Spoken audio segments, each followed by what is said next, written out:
परंपरा से हटके कर रहे हैं और कुछ इतना समय हम लेना चाहते हैं कि जब तक वो आ जाए, इसलिए मैं पहले मार्च पे आ गया। आज इस अवसर पर आप सब पधारे हैं, आप सबका श्यामानंद परिवार की ओर से बहुत बहुत स्वागत है। थोड़ा सा कार्यक्रम का परिचय देना चाहूँगा आप सबको। और जो कुछ नवागत हैं, जैसे मेरे से बहुत से लोग आ रहे हैं जो कि इसका पैतृक गाँव है निगम महोदय श्री पवन बचत, उन लोगों को थोड़ा परिचय जरूर देना चाहूँगा कि ये जो संस्था है श्यामदम 2012 में इसका गठन किया गया था। शासकीय सेवा से हम लोग रिटायर हुए मित्रों ने सोचा कि अगर क्या करेंगे तो थोड़ी तरह संस्था बनाते हैं। संस्था का उद्देश्य रखा था कि हमारे शहर के और आसपास के नामचीन साहित्यकार और साहित्य से जुड़े हुए ऐसे लोगों को जिनका आकस्मिक निधन हो गया हो, सम्मान पूर्वक विदाई दी जाए, उनकी स्मृति में आयोजन किए जाए, उनको श्रद्धांजलि दी जाए। ये उद्देश्य था मुख्य। धीरे धीरे इसकी शुरुआत होने के बाद पता नहीं कब इसने साहित्य का एक रूप ले लिया और हमारे अधिकांश कार्यक्रम जो हैं, लगभग ये मानिए सभी कार्यक्रम साहित्य पर केंद्रित होना शुरू हो गए। तो साहित्य पर ये लोग इस तरह के आयोजन करते रहे। इसी श्रृंखला में हमने साहित्य परिक्रमा नाम से एक कार्यक्रम शुरू किया। साहित्य परिक्रमा उन लोगों के ऊपर, ऐसे वरिष्ठ साहित्यकार जिनकी कम से कम 5 पुस्तकें प्रकाशित हो गई हों और वर्तमान में भी वो सृजनरत हैं, जो चले गए उनके ऊपर स्मृति आयोजन, और जो वर्तमान में हैं लेखन कार्य कर रहे हैं, वो 5 पुस्तकें उनकी प्रकाशित हैं, उनके ऊपर साहित्य परिक्रमा। इस तरह से 8 नामचीन लोगों के ऊपर हम साहित्य परिक्रमा कर चुके हैं। विगत लगभग 3 वर्ष होने को आ रहे हैं। अगला आयोजन नहीं कर पा रहे, वो भी हम चीज करने जा रहे हैं। इसी के साथ साथ जुड़ गया, कहा गया कि भाई आपने साहित्यकारों को तो कर लिया, संस्कृति कर्मियों पर भी आप कोई आयोजन करें इसी तरह का। तो हमने संस्कृति परिक्रमा नाम से क्रमबद्ध कार्यक्रम शुरू किए। स्वर्गीय विष्णु पाठक जी, आजवान जी तो नहीं है पाठक जी, लेकिन उनसे संस्कृति परिक्रमा की शुरुआत हुई। इसी तरह साहित्य परिक्रमा की शुरुआत जो पहला कार्यक्रम हुआ था आदरणीय निर्मल जी के ऊपर हुआ था, उनसे शुरुआत हुई थी, तो फिर वो क्रम बढ़ता गया। ये कुछ स्मृतियों में बातें हैं तो मन को बड़ा ये फीलिंग आ जाता कि हमारे देखते देखते कैसे कितने महत्वपूर्ण व्यक्ति जो यहाँ बैठे होते थे या यहाँ होते आज वहाँ समय की गति इसमें हम लोग आपको नहीं कर सकते, उनको से प्रयास कर सकते हैं, तो उसको याद हमने किया, उनको पर आयोजन किए।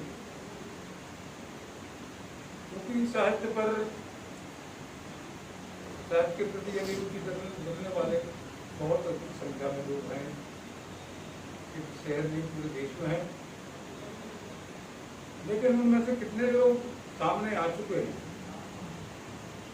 जो अपने लेखन कार्य में या अपने समर्पण के साथ अभिरुचि रखते हैं साहित्य के प्रति, कविताओं के प्रति, लेखन के प्रति, कहानियों के प्रति, या साहित्य से जुड़ी अन्य विधाओं पर। ऐसे बहुत से लोग जो हमारे संपर्क में आते रहे, उनमें एक नाम है पवन बचत। अभी आपको ये पुस्तक रोमांचित होगी, मैं कौन हूँ, इसका शीर्षक है।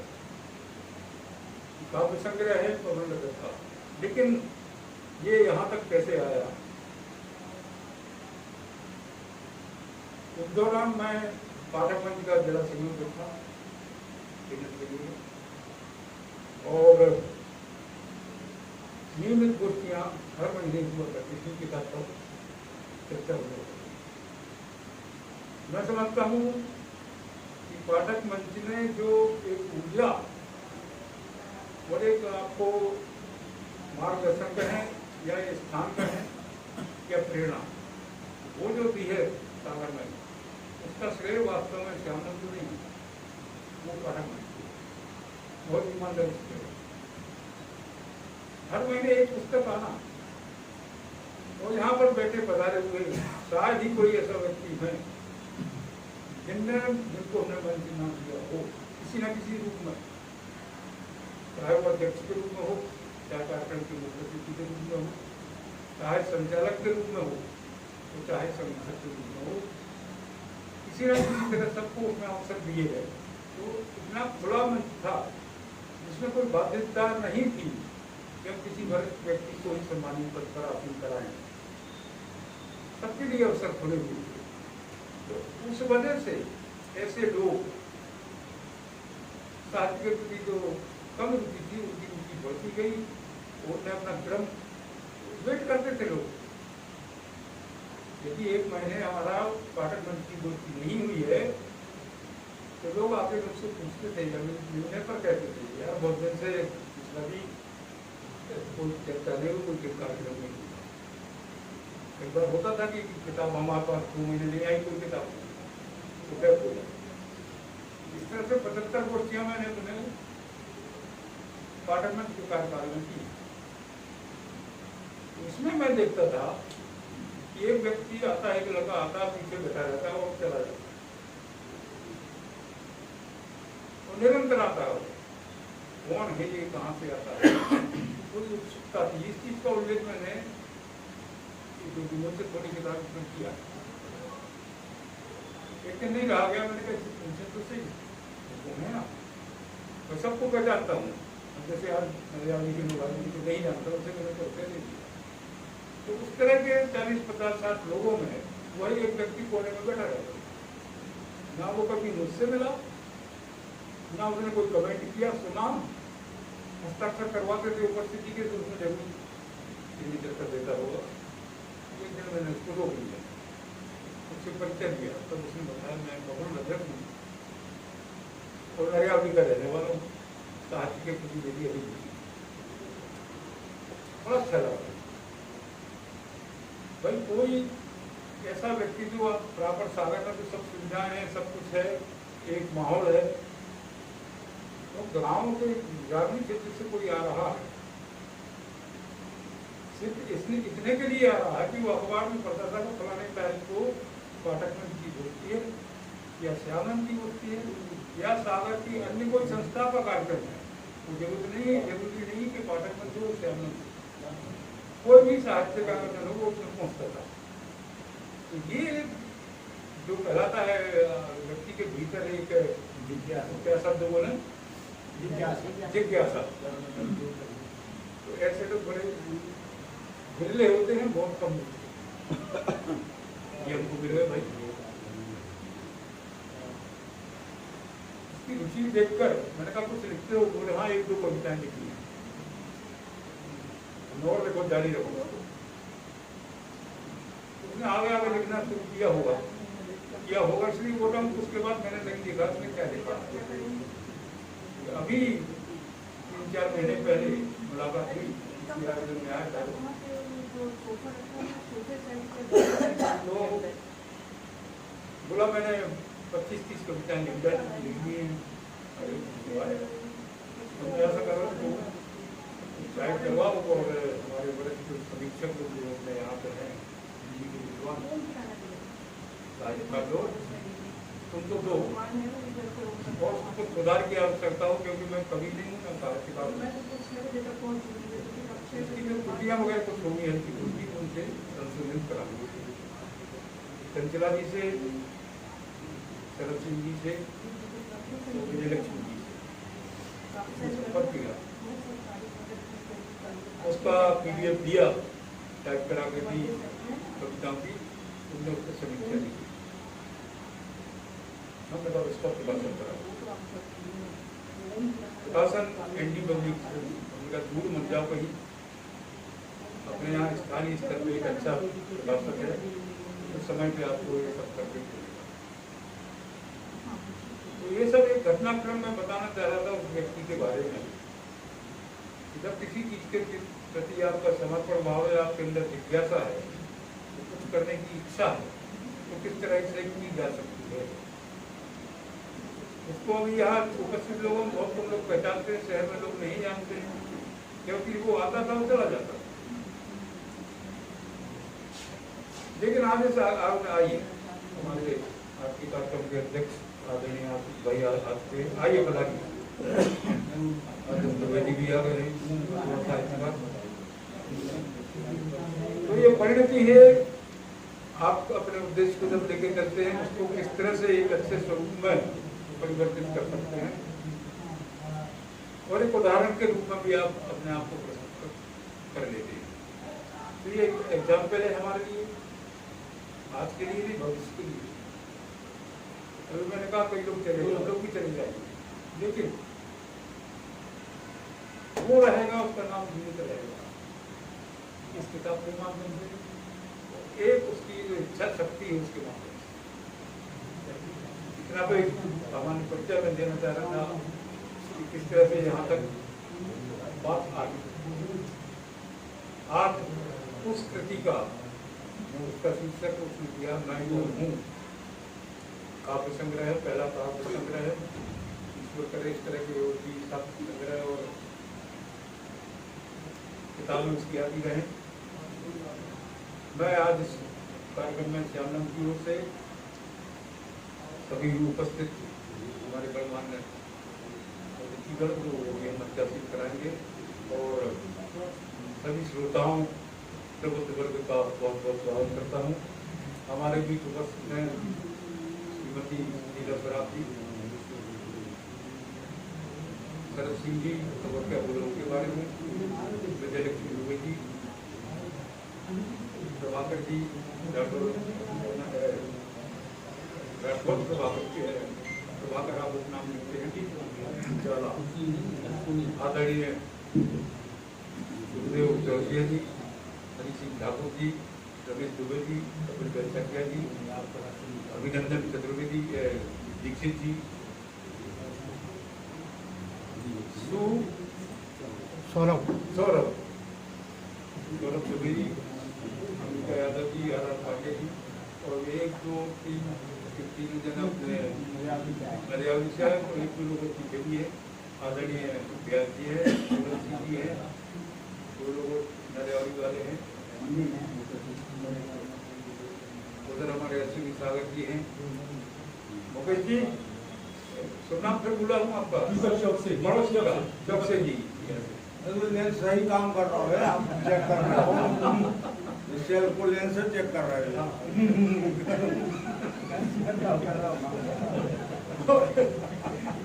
मैं कभी से बताऊँ आपका ऑपरेशन और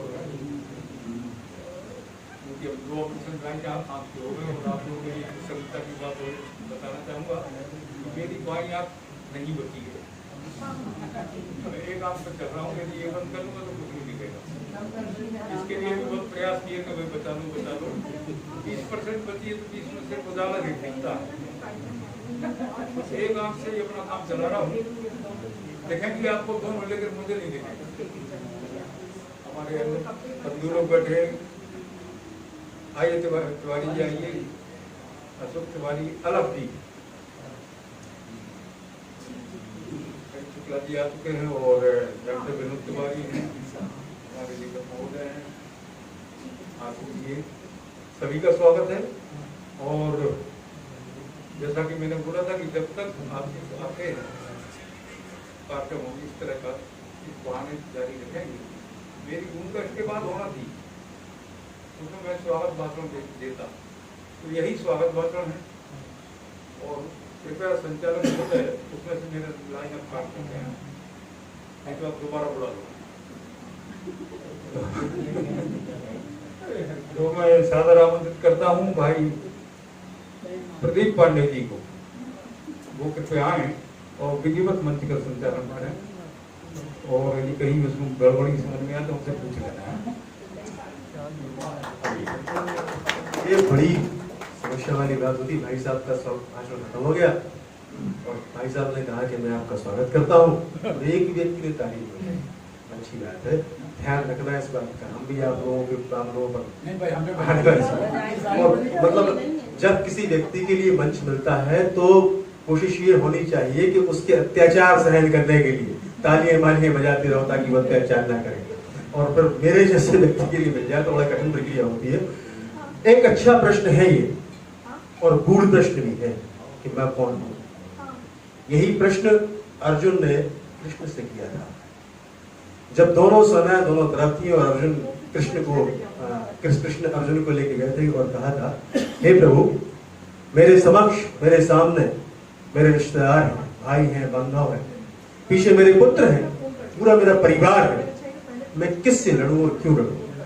तब कृष्ण ने कहा था कि जो तुम्हें अपने परिवार के लोग दिखाई दे रहे हैं, जो तुम्हारे भाई बंधु दिखाई दे रहे हैं, इनमें से कोई भी तुम्हारा कुछ भी नहीं है।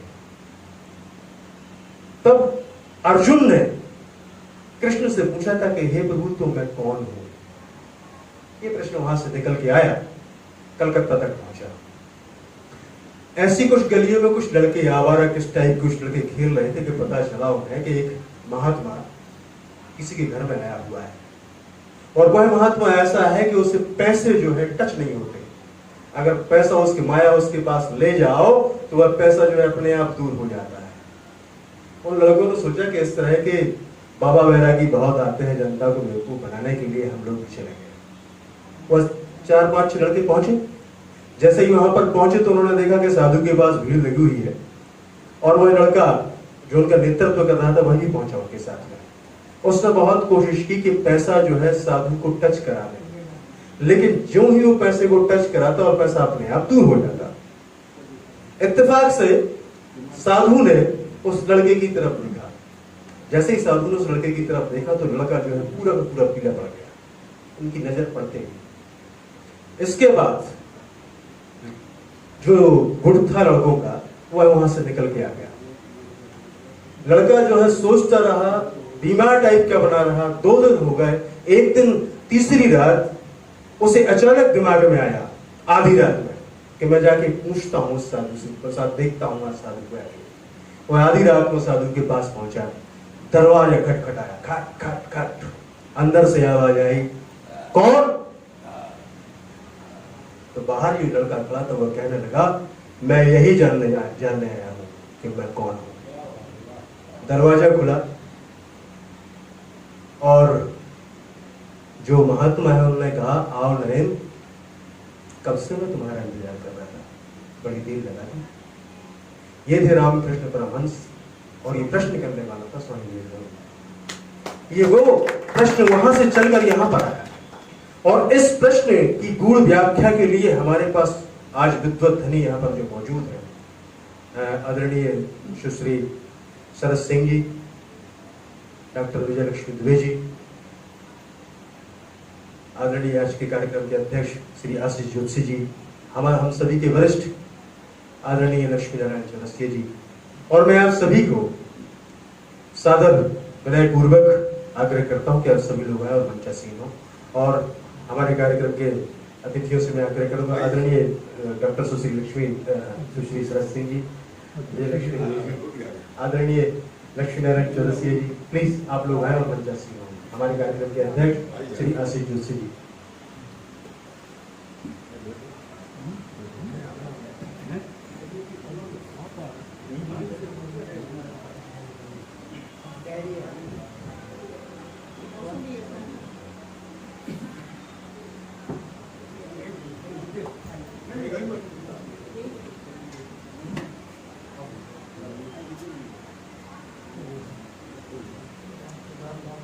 मैं समझता हूं कि और इस किताब के लेखक, काव्य संग्रह के लेखक मैंने आखिरी की कविता पढ़ी थी इनकी, बहुत ही खूबसूरत कविता थी। मुझे लगा कि वाकई में सागर में एक और बड़े कवि का अभ्युदय होने वाला है, श्री पवन जहाज जी के रूप में, जो हमारे बीच में आज मौजूद होगा। मेरा आप सभी से बिना किसी फॉर्मेलिटी के आग्रह अनुग्रह है कि माँ सरस्वती के चित्र है, आप सभी लोग कृपया उस पर माल्यार्पण करें, उन्हें पुष्पार्पण करें, करने का कष्ट करें। मेरे सब सारे के सारे अतिथियों से मेरा अनुरोध है। तब तक मैं आग्रह करूंगा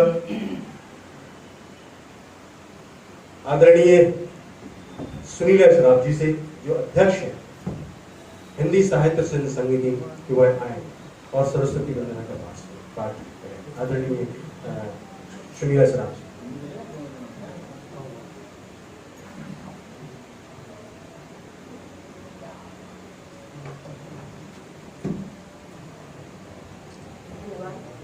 सभी को नमस्कार।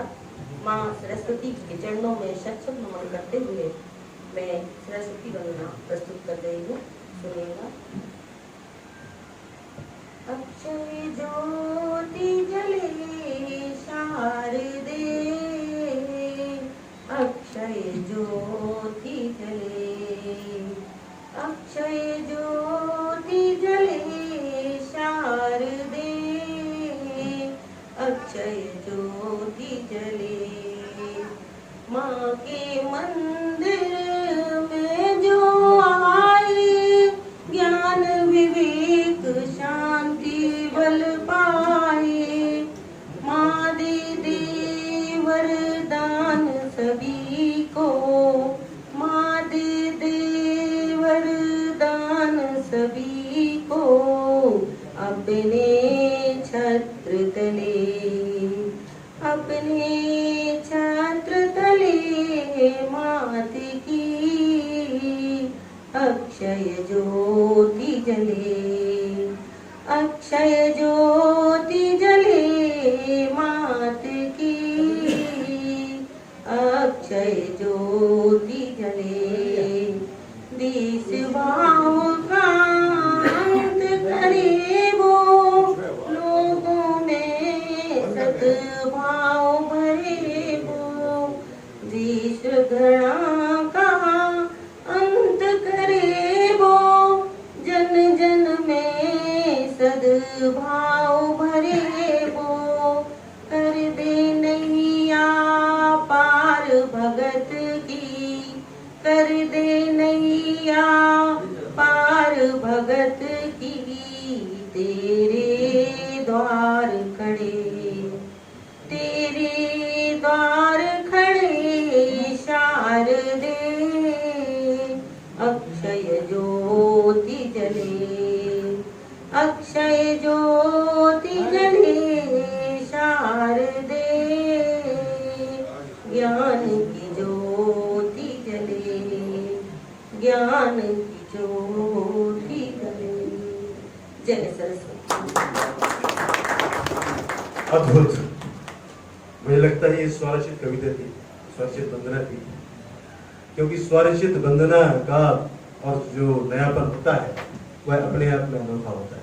बहुत बहुत बधाई और बहुत ही शानदार वंदना के लिए आदरणीय श्रीमती सुनील शराब जी के लिए एक बार जोरदार ताली दी है। मैं आग्रह करूंगा आज के कार्यक्रम के मुख्य अतिथि आदरणीय श्री लक्ष्मी नारायण चौरसिया जी के स्वागत के लिए, चूंकि स्वाभाविक सी बात है हमारे अतिथि मंच पर मौजूद है, उनका स्वागत सम्मान होना अनिवार्य है। आग्रह करूंगा श्री कपिल वैशाखिया जी से, श्यामलोक के, वो है हमारे मुख्य अतिथि आदरणीय श्री लक्ष्मी नारायण चौरसिया जी का स्वागत करें।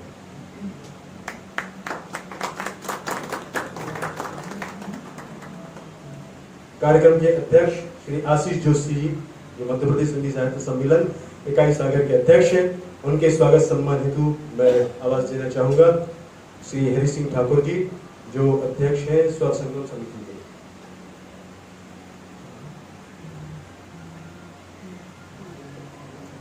इसके साथ ही हमारे आज के कार्यक्रम की विशिष्ट अतिथि और समीक्षक आदरणीय डॉक्टर सुश्री सरस सिंह जी के स्वागत हेतु मैं आग्रह करूंगा श्री अंबिका यादव जी से, जो कवि है और आजकल पॉडकास्टर भी है, कि वह आए और उनका स्वागत करें, पुष्पगुच्छ से इस पर स्वागत करें। और हमारे कार्यक्रम की दूसरी विशिष्ट अतिथि डॉक्टर विजय लक्ष्मी दुबे जी के स्वागत हेतु मैं आग्रह करूंगा श्री हरि शुक्ला जी से कि वह आए और उनका स्वागत करें।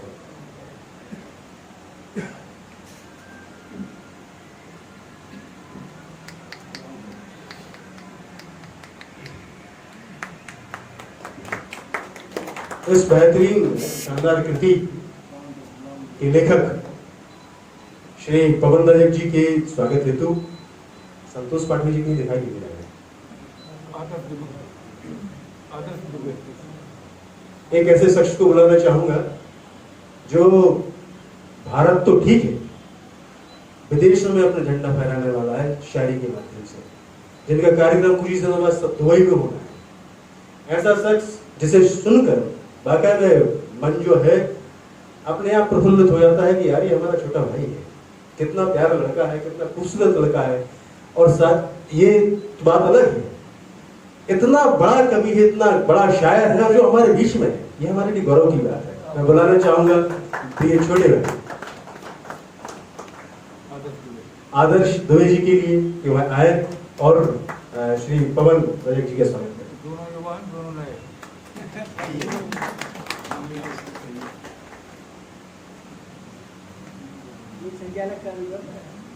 संचालक कर दो भैया।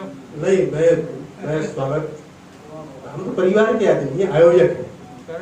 अभी मैं सम्मान के लिए मैं आदरणीय शुक्लेश साहब जी के लिए जरूर कहूंगा, श्री मुकेश तिवारी जी।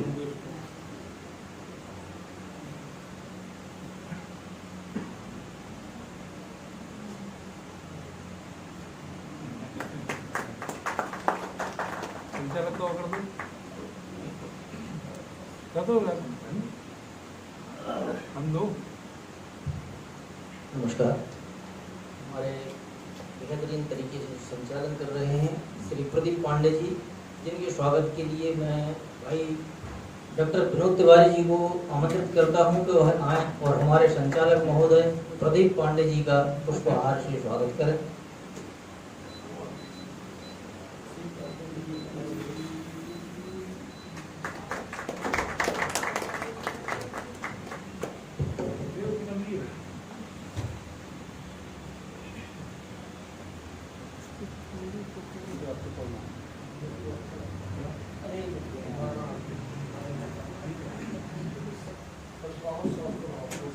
क्योंकि किसी भी कृति पर कार्य करना, किसी भी कृति को लिखना, जितने भी लेखक यहाँ पर बैठे हुए हैं वह जानते हैं कि इसमें श्रम ये अकेला नहीं लगता, बुद्धि का प्रयोग बहुत ज्यादा होता है।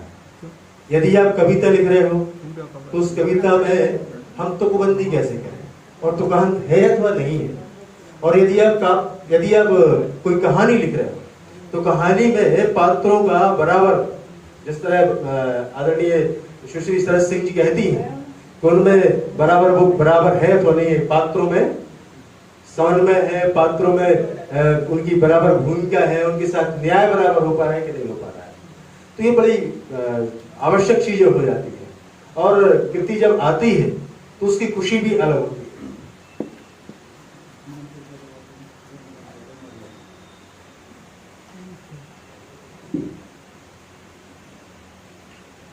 बारी आती है लेखक के जीवन परिचय की, तो मैं आवाज देना चाहूंगा नरियावली के धर्मराज यादव जी को कि वह आए मंच पर और अपने भाई पवन राजक जी के जीवन परिचय का वाचन करें। भाई धर्मराज यादव जी एक बार जोरदार ताली रुक रहे हैं बजाने के लिए।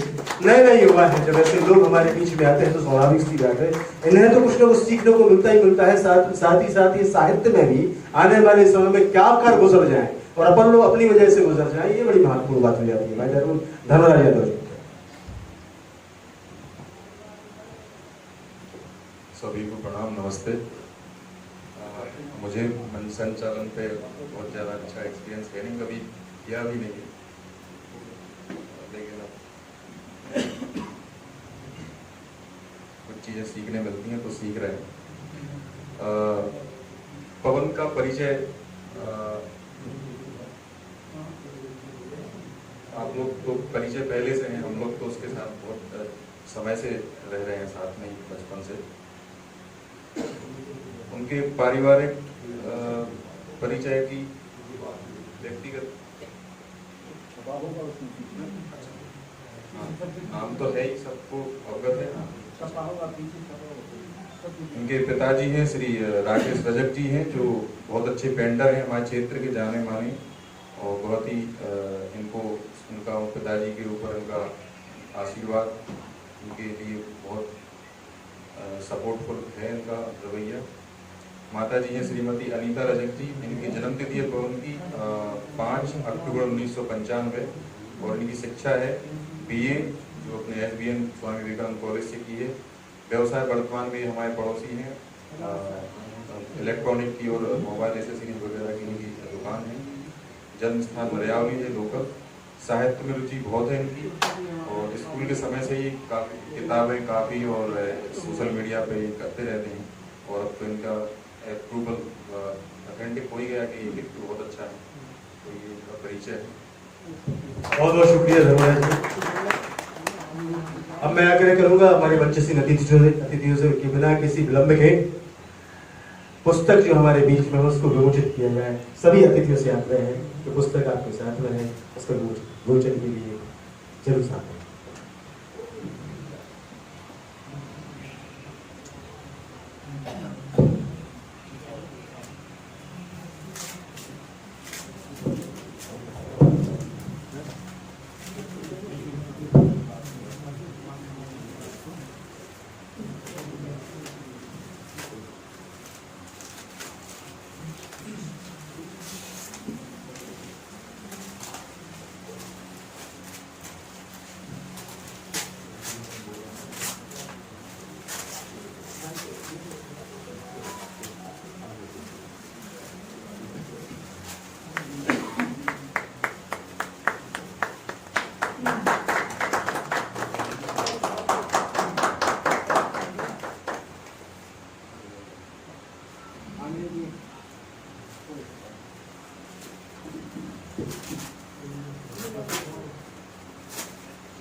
मैं मंच पर बुलाना चाहूंगा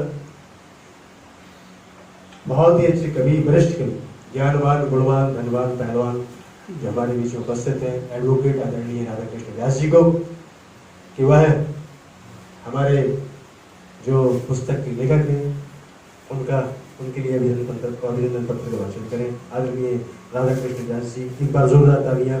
बहुत ही अच्छे लगातार इनकी गोष्ठियां भी चल रही हैं समाज में।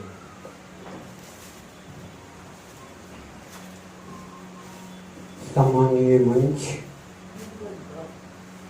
अभिनंदन पत्र श्री पवन रजक, रचनाकार, ग्राम नरियावली, सागर, मध्य प्रदेश।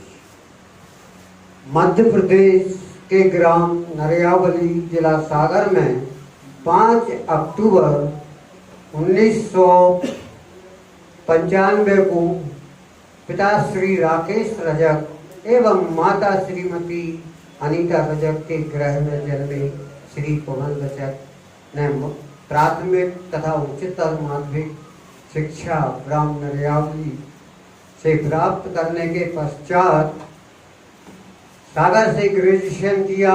सौम्य, मधुर, शालीन, मिलनसार स्वभाव आपके व्यक्तित्व को आकर्षक बनाता है। ग्रामीण परिवेश में जन्मे पवन रजक की साहित्य के प्रति अभिरुचि युवा अवस्था से अग्रसर रही, जो कि प्रेरणादायक है। सागर में शिक्षा काल के दौरान आपको सागर नगर की प्रतिष्ठित संस्था श्यामलम के माध्यम से विभिन्न साहित्यिक संस्थाओं के कार्यक्रमों में सहभागिता के अनेक अवसर प्राप्त हुए, जो कि आपको लेखन के प्रति आकर्षित और जागृत करने में सहाय हुई, जिसके फलस्वरूप अपनी रचना धर्मता के निर्वहन के प्रति और प्रतीक स्वरूप मैं कौन हूँ प्रथम काव्य कृति के साथ आज साहित्य जगत में आपका पदार्पण हो रहा है।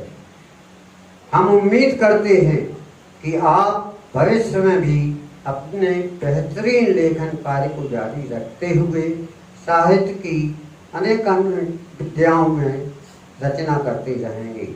हम आपकी वाणी, विद्वत्ता, व्यवहार, कुशलता एवं श्रेष्ठ व्यक्तित्व का सम्मान करते हैं और आज आपकी प्रकाशित पुस्तक मैं कौन हूँ के विमोचन पर आपका अभिनंदन करते हुए अत्यंत हर्ष और गौरव का अनुभव कर रहे हैं। आप साहित्य सृजन की अभिव्यक्ति में सदैव निमग्न रहे। असीम वैभव, ऐश्वर्य, उन्नति, प्रगति, स्वास्थ्य, प्रसिद्धि और समृद्धि के सुमंगल कामनाओं के साथ सागर दिनांक 25 अगस्त 2024 रविवार, होटल दीपक सभागार, सिविल लाइन, सागर। उमाकांत मिश्र अध्यक्ष, कपिल वैसाखिया सचिव, श्यामलोम कला साहित्य संस्कृति एवं भाषा के लिए द्वारा आपको सम्मानित किया जाता है।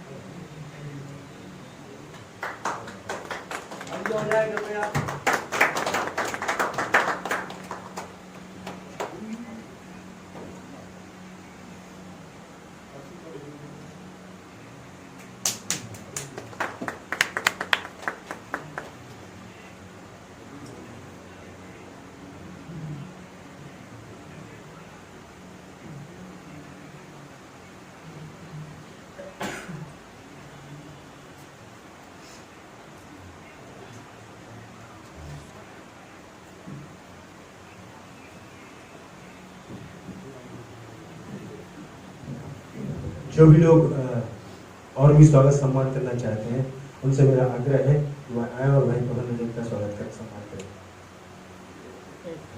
जो भी करना चाहे। सम्मानीय विनोद तिवारी जी के बारे में आजकल कौन नहीं जानता, जो इतने पानीदार हैं कि सिर्फ लोगों को पानी पिलाते हैं, प्यासों की प्यास बुझाते हैं।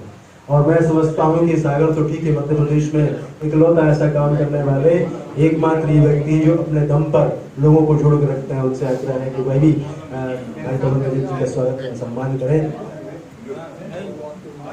दीपक चौरसे जी मौजूद हैं, प्रिय आदर्श मौजूद हैं, सम्मानित श्री आशीष जोशी जी अध्यक्ष कार्यक्रम के मौजूद है ही हैं।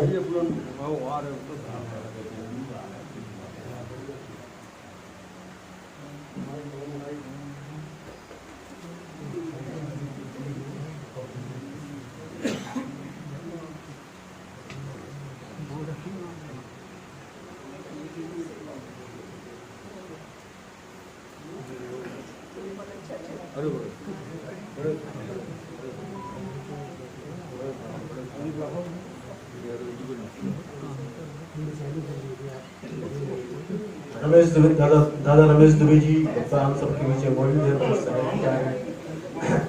आदरणीय शिंगले साहब जी, उनसे आग्रह है कि वह भी नवागत कवि का सम्मान करें। और हमारे बीच में श्रृंगार रस में आधुनिक काल के महाकवि आदरणीय श्याम मनोहर सिंह वकील आ गए हैं, उनका बहुत बहुत स्वागत है। बिना किसी रोक टोक के मैं आग्रह करूंगा प्रिय अनुश्री पवन रजक जी से वह आए और अपने लेखकीय वक्तव्य जो आपकी यात्रा शुरू हुई उसके बारे में संक्षिप्त बताएं। श्री पवन रजक जी का स्वागत है।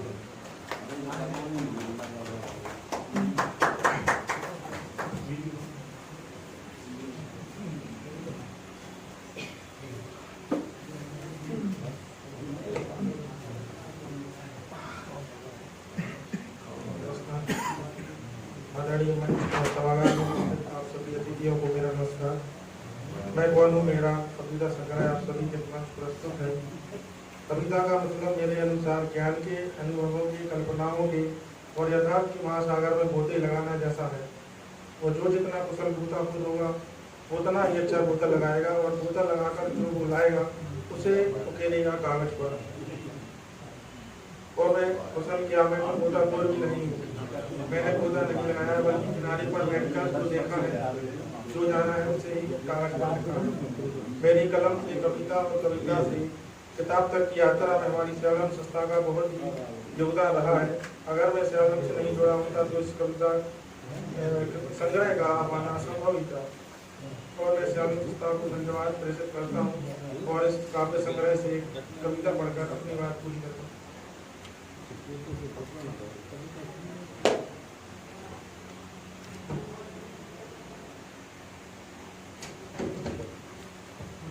मैं कौन हूँ शीर्षक कविता का।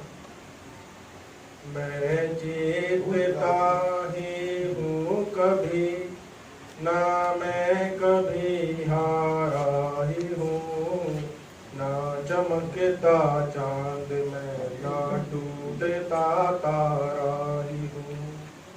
कौन हूँ मैं, कौन हूँ मैं, कौन हूँ मैं, कौन हूँ, क्यों सजी सी महफिलों चुपचाप हूँ मैं मौन हूँ।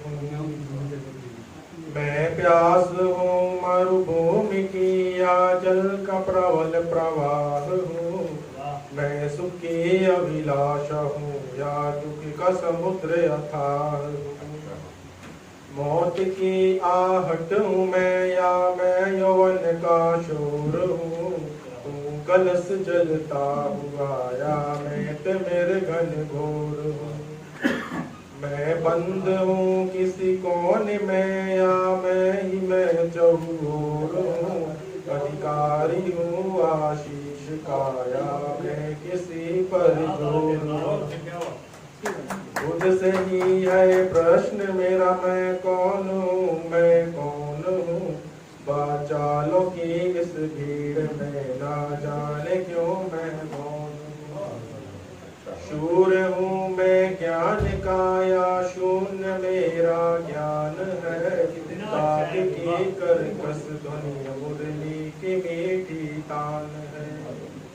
गोकुल ग्राम का कृष्ण हूँ या मैं मथुरा का कंस हूँ। कानों में अंधा हूँ मैं या मैं बगलों में हंस हूँ। मैं रेंगता मरुभूमि में या नभ में उड़ता बाज हूँ। टूटा हुआ सा हूँ किला या मैं सड़क छिपताज हूँ। है बहुत कहना मुझे पर जाने क्यों मैं मौन हूँ। कौन हूँ मैं, कौन हूँ मैं, कौन हूँ।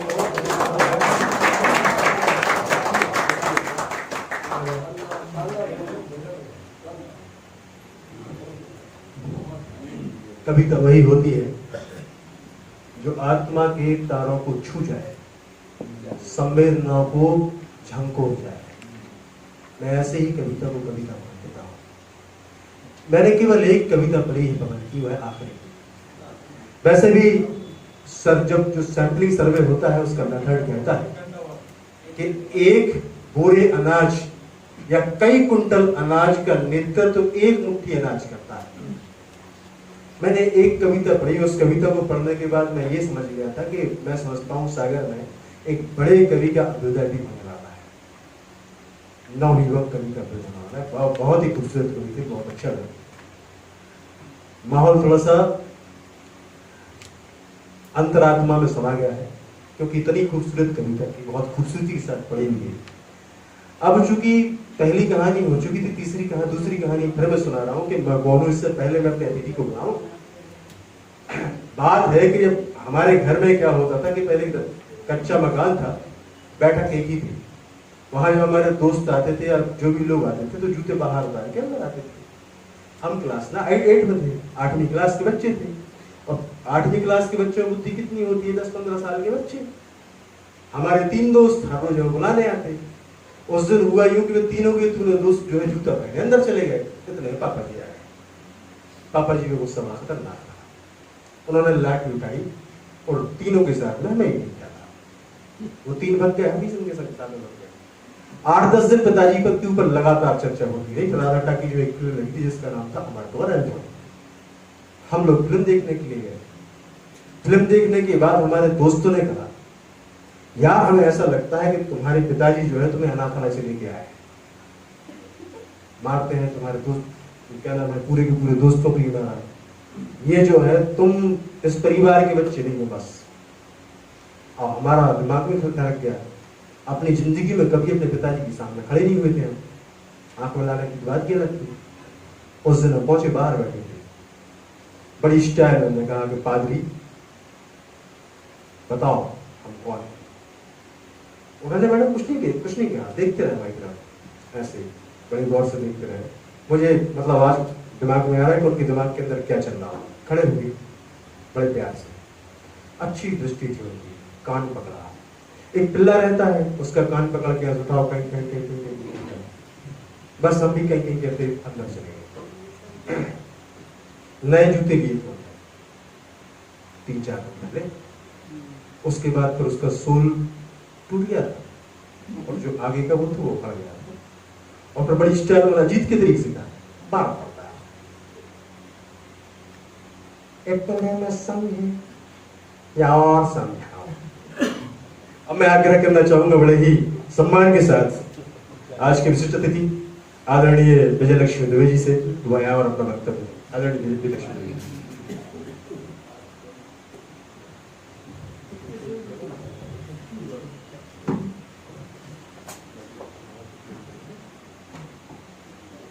सम्मानीय वरिष्ठ और मंच को गरिमा देने वाले अत्यंत सम्मानित सुदीप जन जो सदन में विराजमान हैं, क्योंकि आपकी उपस्थिति के बिना मंच गौरवान्वित नहीं होता, तो आप सभी को सादर नमन और माँ सरस्वती के चरणों में सादर वंदन करते हुए मैं सबसे पहले पवन जी के बारे में कहना चाहूँगी कि उन्होंने उमा भैया से संपर्क किया और उमा भैया ने मुझे अवसर दिया, बोले नहीं आप कर सकती हैं। तो मैंने कहा भैया मैं संभवतः नहीं कर पाऊंगी, मैं क्षणिकाएं तो लिखती हूँ लेकिन समीक्षा के लिए एक अवसर मुझे मेरे गृहनगर में मिला था और ये दूसरा अवसर है, हो सकता है मैं उस स्तर तक ना जा सकूं या उतना समय में इस आपकी रचनाओं को ना दे सकूं, अन्याय होगा, पूरा न्याय नहीं कर पाऊंगी। उन्होंने कहा नहीं आपको लिखना है। और इसी तरह जनवरी में बहुत भारी बारिश जब हो रही थी उस समय का अवसर था, तो हो सकता है कि मैं उनकी आशाओं पर खरी ना उतरूं या पवन जी की रचनाओं से पूर्ण न्याय ना कर पाऊं, क्योंकि ये मुझे भी लग रहा था बाद में कि शायद मैं पूर्ण न्याय नहीं कर पाई। इन्होंने आरंभ भी किया है पंच महाभूत से, क्षितिज नभ पावक और पवन। आप स्वयं पवन हैं और हम सब पंच महाभूत हैं और ये पंच महाभूत में से भी एक को अपने नाम में समाहित किए हैं, मतलब ये बेजोड़ है। कवि हृदय ने प्रकृति के दोहन और उत्पन्न विकृतियों का मानवीकरण किया है अपनी इस कविता में। इन्होंने प्रकृति से साम्य स्थापित करते हुए प्रकृति के परिवेश को संरक्षण करने पर चिंता व्यक्त की है, जो आज पूरे विश्व की समस्या है, जो विश्व का प्रकृति को सहेजने के चिंतन में जुटा है। कहीं एक पेड़ माँ के नाम, कहीं एक पेड़ अपने पूर्वजों के नाम, कहीं एक अपने जीवन प्राणवायु के नाम, और इस तरह हम नष्ट करते हैं। हमारी तो संस्कृति में ही था, पेड़ों का पूजन था, इसको नहीं काटना है, इसको पूजना है, ये था हमारा प्रकृति सांस्कृतिक रूप पेड़ों को संरक्षित और सुरक्षित रखने का। उसको इन्होंने अपनी कविता में वह वेदना भी व्यक्त की है। फिर विजय और पराजय की जहाँ बात आई अगली कविता में, तो कई बार हम जीत कर भी जीत का हार ना पहनकर हमारे गले में हार का हार डाला जाता है, और वह बहुत विडंबना होती है कि जब कवि हृदय मर्माहत होकर आगे अन्य कविताओं में अपनी वेदना व्यक्त करता है, संवेदना व्यक्त करता है। नवांकुर कवि हैं पवन जी, लेकिन इनके काव्य सृजन में पूर्ण गंभीरता और लगती है, नहीं लगता कि ये नवांकुर हैं। मतलब इनका नवांकुर होना इनकी उत्कृष्टता को छोटा करना है। इसमें कोई जीता और कोई हारा, और कोई हार कर क्या हारा, उद्गार काव्य संग्रह में ही है। मैं कौन हूँ, यह बड़ा ही दार्शनिक प्रश्न है जो गौतम बुद्ध ने पूछा था कि आखिर मैं कौन हूँ। उनके बाद स्वामी विवेकानंद जब नरेंद्र थे तो उन्होंने रामकृष्ण परमहंस से पूछा कि मैं कौन हूँ। फिर उन्होंने पूछा कि ईश्वर क्या है, तो रामकृष्ण हंस का जवाब था कि तो जैसे तुम मुझे देख रहे हो और मैं तुम्हें देख रहा हूँ, तो हम दोनों में ही ईश्वर है। ईश्वर पृथ्वी में हमारी आत्मा के रूप में ही मौजूद है और हमें उसको ही नमन करके अपने कार्यों को करना है। ये इनका जो काव्य संग्रह का शीर्षक भी है। आज के अनंत सूचना और संचार की संभावनाओं में जहाँ पुस्तकें गौड़ हो गई हैं, आई बुक्स हो गई हैं, तो वहाँ जो स्वरूप है पुस्तक का, पेपर में जो कलेवर है वह आ पाना बहुत कठिन हो जाता है। कई बार तो अब अनावरण भी ऑनलाइन हो जाता है कई बड़े बड़े ग्रंथों का। तो ये समय और संसाधन का दोहन तो हो ही रहा है इसमें, क्योंकि संसाधन यदि हम उपयोग कर रहे हैं तो इसको पढ़ने वाले केवल वही लोग हैं। हम यदि बुजुर्गों की बात करें तो जब तक उनको पास बड़ी स्क्रीन नहीं है तो वो मोबाइल की स्क्रीन पर उसको नहीं पढ़ पा रहे हैं। तो यहाँ इनकी कुछ वेदना यही व्यक्त करती है कि साहित्य जो है वो साहित्य अपने पुस्तकीय कलेवर में ही अपनी मर्यादा रखता है, ना कि स्क्रीन के कलेवर में। पुस्तक होने पर हम कभी भी कहीं भी बैठकर पढ़ सकते हैं, उसमें नेटवर्क का कोई इशू ही नहीं होता। अनेक उपमाओं और प्रतीक को मानकर कहने का प्रयास कर अपने लक्ष्य और अपने अंतर्मन की तलाश कर रहे हैं अपनी इस कविता में। लोक भाषा की डोर भी ये अपने में थामे हुए हैं। जहाँ इनको पारिवारिक संबोधन है, बुआ, काकी, मामी, और आजकल तो सबने एक शब्द में समेट दिया इन सब शब्दों को, आंटी और अंकल में।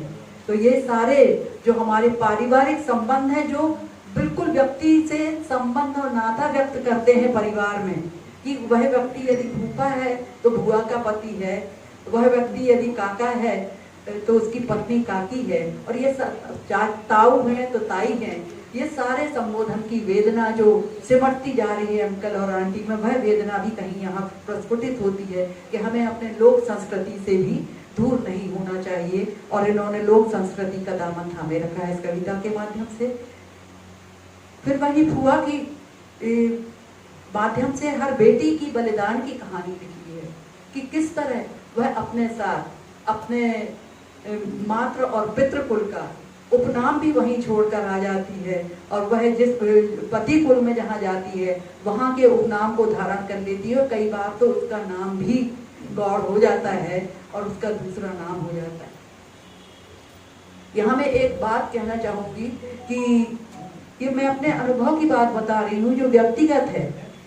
गांव के स्कूल में सर्व शिक्षा अभियान का प्रोजेक्ट लिखते समय मैं गई बहुत दूर देहातों में, तो आज भी कुछ बच्चे देहातों के उनके माँ का नाम पूछा तो किसी ने कहा बड़ी भौजी, किसी ने कहा काकी, किसी ने कहा माई। मतलब उनको दूसरे नाम से बुलाया जाता है, उनको मालूम ही नहीं कि उनकी माँ का नाम क्या है। फिर वहां से लड़ाई शुरू हुई। तो सबसे पहले हमारे मध्य प्रदेश में शैक्षणिक दस्तावेजों में माँ का नाम शुरू हुआ था। जब एक IAS की मीटिंग थी, जो उनकी प्राचार्य थी लाल बहादुर शास्त्री अकादमी मंसूरी की, उनके सामने ये बात रखी मैंने कि आप कम से कम एक राजनेता तो नहीं करेंगे, उस समय मुलायम सिंह जी राज्यसभा में बड़ा विरोध कर रहे थे महिलाओं का नाम आगे आने का। तो मैंने कहा ये लोग तो बिल बनाते हैं, लेकिन आप इसको कामयाब करके किला बना सकते, केवल एक कॉलम दे दें तो माँ का नाम बच्चा पहचानने लगेगा। और वहाँ इन्होंने इस चीज को बड़े सशक्त कलम से साधा है। क्षमा चाहूंगी किताब से भटक कर अपने मन की वेदना बताने को। वो वेदना वहां से मिली थी और उनको इन्होंने थामा है। काकी के दायित्व बहुआयामी व्यक्तित्व के स्वरूप में दिया है और जो अपने उन्होंने आजीवन उसको निर्वाह किया। अब जीवन काल में सतत करती रही वो निर्वाह उन परंपराओं का, उन प्रथाओं का, वंचनाओं का और वर्जनाओं का। लेकिन बाल विवाह की कुप्रथा पर यहाँ इन्होंने अपनी लेखनी से आघात किया है कि उनका विवाह 12 वर्ष की अवस्था में हो गया था। वो उस उम्र की जो है, जो उम्र की काकी बताई गई हैं, उनका 12 वर्ष की अवस्था में हो गया था, मतलब बाल अवस्था में हो गया था, जो आज के समाज में अभी भी ये कुप्रथाएं हैं। हम जितने दूर गहन में गांव में जाते हैं वहाँ ये परंपराएं आज भी हैं। और यहाँ मैं बोलना नहीं चाहूंगी, वहाँ सिर्फ शादियां इसलिए होती हैं कि लड़कियों की शादी कर दो तो दहेज कम लगता है, और दूसरे हमारी जिम्मेदारी कम हो जाती है, और तीसरी बात लड़कियों का शोषण नहीं हो पाता समाज में। तो वहाँ ये 3 दंश से बचाने के लिए आज भी चोरी छुपे बाल विवाह हो रहे हैं। वहाँ महिला बाल विकास वाले भी नहीं पहुंच पाते हैं, इतने इंटीरियर में है वो गांव। फिर उनसे वचन पत्र मैंने एक लिखवाया कि आप बेटी की विदाई नहीं करेंगी 18 साल के पहले। तो बहुत ही सामाजिक विडंबना के ऊपर आपने आघात किया है अपनी कलम के माध्यम से। और काकी की व्यथा कि जब वो 60 वर्ष की हो रही हैं तो मायके जाने की बात जब हो रही है तो वो कहती है अपन कहाँ जाऊं। मायके में जितने उनके परिचित थे वो या तो अब उनको पहचानेंगे ही नहीं, और या जो उनके बड़े थे वो अब हैं ही नहीं। तो पूछती हैं कि मैं लौट के कहाँ जाऊं। बेटी बहू दामाद सबको सब ममता दी, सम्मान दिया, लेकिन अब जब उन्होंने सबको संसाधन दे दिए, आधुनिकता के साथ संसाधन दे दिए, और सबके हाथ में बहुत दुलार से संयंत्र, ये इसको असामाजिक नहीं करेंगे, गैर सामाजिक कहेंगे ये लोगों को, और गैर व्यक्तिवादी, स्व में निहित हो गया है मोबाइल से। वो वेदना भी इन्होंने काकी की वेदना के साथ व्यक्त की है कि सब हैं, लेकिन अब सब सर्वस्व निशावर जिन पर कर दिया, वो अब बैठते भी हैं तो अपने मोबाइल में व्यस्त होते हैं। पवन जी ने अपनी खुली आंखों के सपनों को साकार करने मन प्राण से संकल्पित हैं। दूसरी ओर माँ भारती की धरा पर आए आक्रांताओं के अत्याचारों से भी द्रवित हैं। इन्होंने केवल भूत को ही नहीं वर्तमान को भी साधा है कि किस तरह से हमारे संस्कृति इन आक्रांताओं के कारण नष्ट भ्रष्ट हो रही है। देश रक्षा को प्रतिबद्ध कबीरदास स्वयं को पूर्वजों का प्रतिबंध मानता है। विकास की दौड़ में गांव के नगरीकरण से भी चिंतित है, क्योंकि यह गांव एक ग्रामीण व्यक्तियों का विलीनीकरण भी है, ग्रामीण संस्कृति का विलीनीकरण है। प्राचीन जो हमारी सभ्यताएं थी, संस्कृतियां थी, सुविधाएं थी, संसाधन थे, उनको नैतिकता को नकारते से लगते हैं बेटा आज की सुविधाओं में, कि सबको ये लगता है ये व्यर्थ है।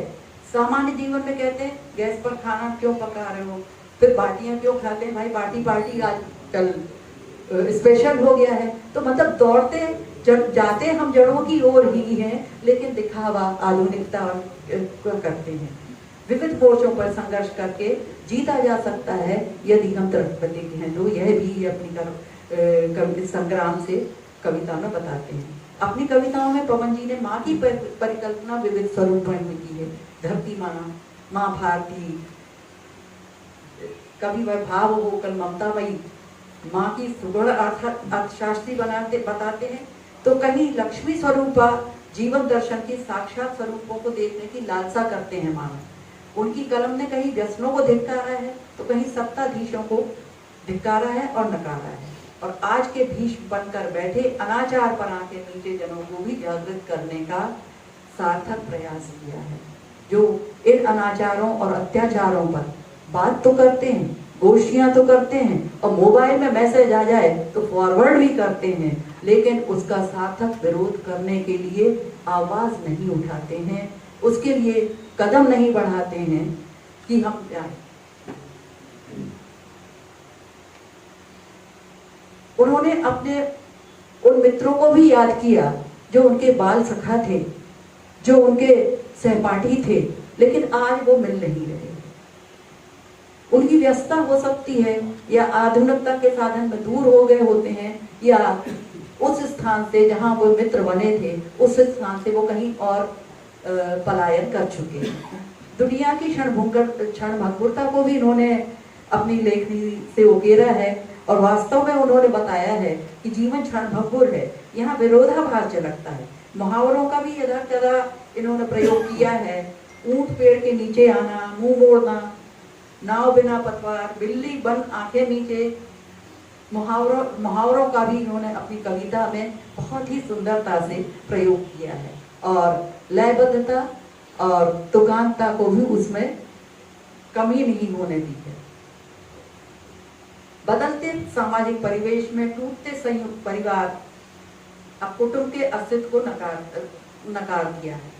जो टूटते परिवार हैं, एकल परिवारों ने कुटुंब, जो हमारी संस्कृति थी कुटुंब की, उस कुटुंब को ही नकार दिया है। हम वसुधैव कुटुंब की तो बात करते हैं, लेकिन अपने कुटुंब में रहना हम पसंद नहीं करते। इस मानसिकता को भी इन्होंने इसमें स्थान दिया है।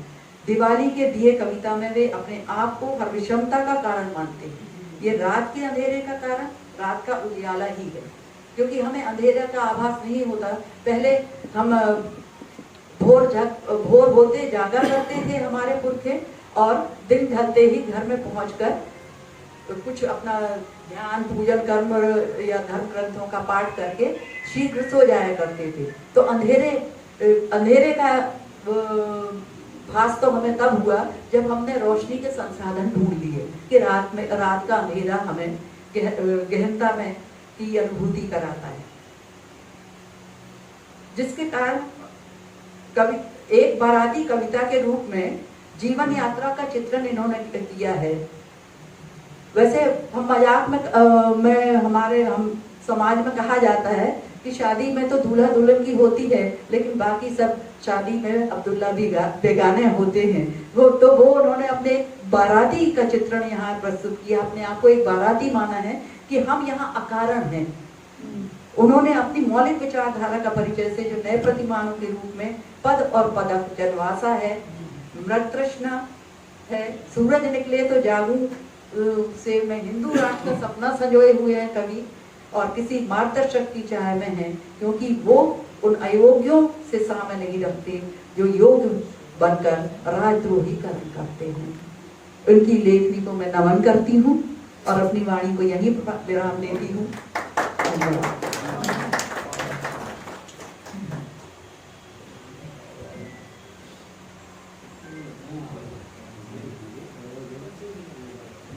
बहुत ही शानदार वक्तव्य। जमीन से जुड़े रहना और समसामयिक विषयों से जुड़े रहना, ये बड़ी कठिन प्रक्रिया भी है, क्योंकि इस भाग दौड़ भरे माहौल में आदमी जो है अपने पड़ोसी के बारे में भी नहीं सोचता। नहीं, पड़ोसी का एक्सीडेंट हो जाए तो उससे कोई नजर नहीं होता। मालूम हुआ 3 दिन बाद उसे खबर मिलती है कि हमारे पड़ोसी के बनाने का एक्सीडेंट हो गया है, जबकि दूर के जो जिन लोगों के लिए सूचना मिल जाती है वो लोग पहुंच जाते हैं। और ऐसे ही अनेक विषयों पर जो लगातार लिखती है, लगातार जिनके मैं आर्टिकल पढ़ता था, आदरणीय सुश्री सरस सिंह जी, ख्याति नाम साहित्यकार, उनसे मैं आग्रह करूंगा वह आए और अपना समीक्षात्मक वक्तव्य आदरणीय सुश्री सरस सिंह जी जोरदार तालियां। बहुत बहुत धन्यवाद। पंडित जी। मैं सर्वप्रथम मंचासीन परमादरणीय लक्ष्मी नारायण चौरसिया जी को नमन करती हूँ। मंचासीन बहुत ही ऊर्जावान, राजनीति और साहित्य दोनों में समान रूप से दखल रखने वाले मेरे अनुज आशीष ज्योतिषी जी को मैं प्रणाम करती हूँ। आदरणीय डॉक्टर विभा लक्ष्मी दुबे जी, जिनको मैं उस समय से जानती हूँ जब मैं स्वयं इमैनुअल बॉयज स्कूल में पढ़ाती थी, मुझसे सीनियर थी और हमेशा मेरी सीनियर ही रहेंगी। और पवन रजक, जो आज इस कार्यक्रम के केंद्र बिंदु हैं, जिनकी किताब के लोकार्पण के साक्षी हम आप सभी बने हैं। और मेरे सामने डॉक्टर सिरोदिया जी, जो इस विधा के बहुत ही गुणी जन हैं, गीत ऋषि ही कहलाते हैं। सुनीला सराफ जी, जिनके उपन्यास कहानी संग्रह आ चुके हैं। यादव जी, जो लोकगीत में सबसे बड़ा नाम है।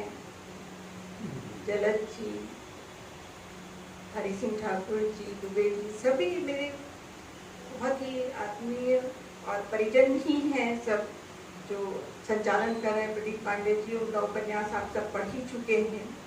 और इस सारे आयोजन के जो सूत्रधार हैं, परम आदरणीय बड़े भाई उमाकांत मिश्र जी। उमाकांत मिश्र जी अभी उन्होंने जैसे कि बताया भी कि इंदौर से आंख का ऑपरेशन करवा के लौटे हैं।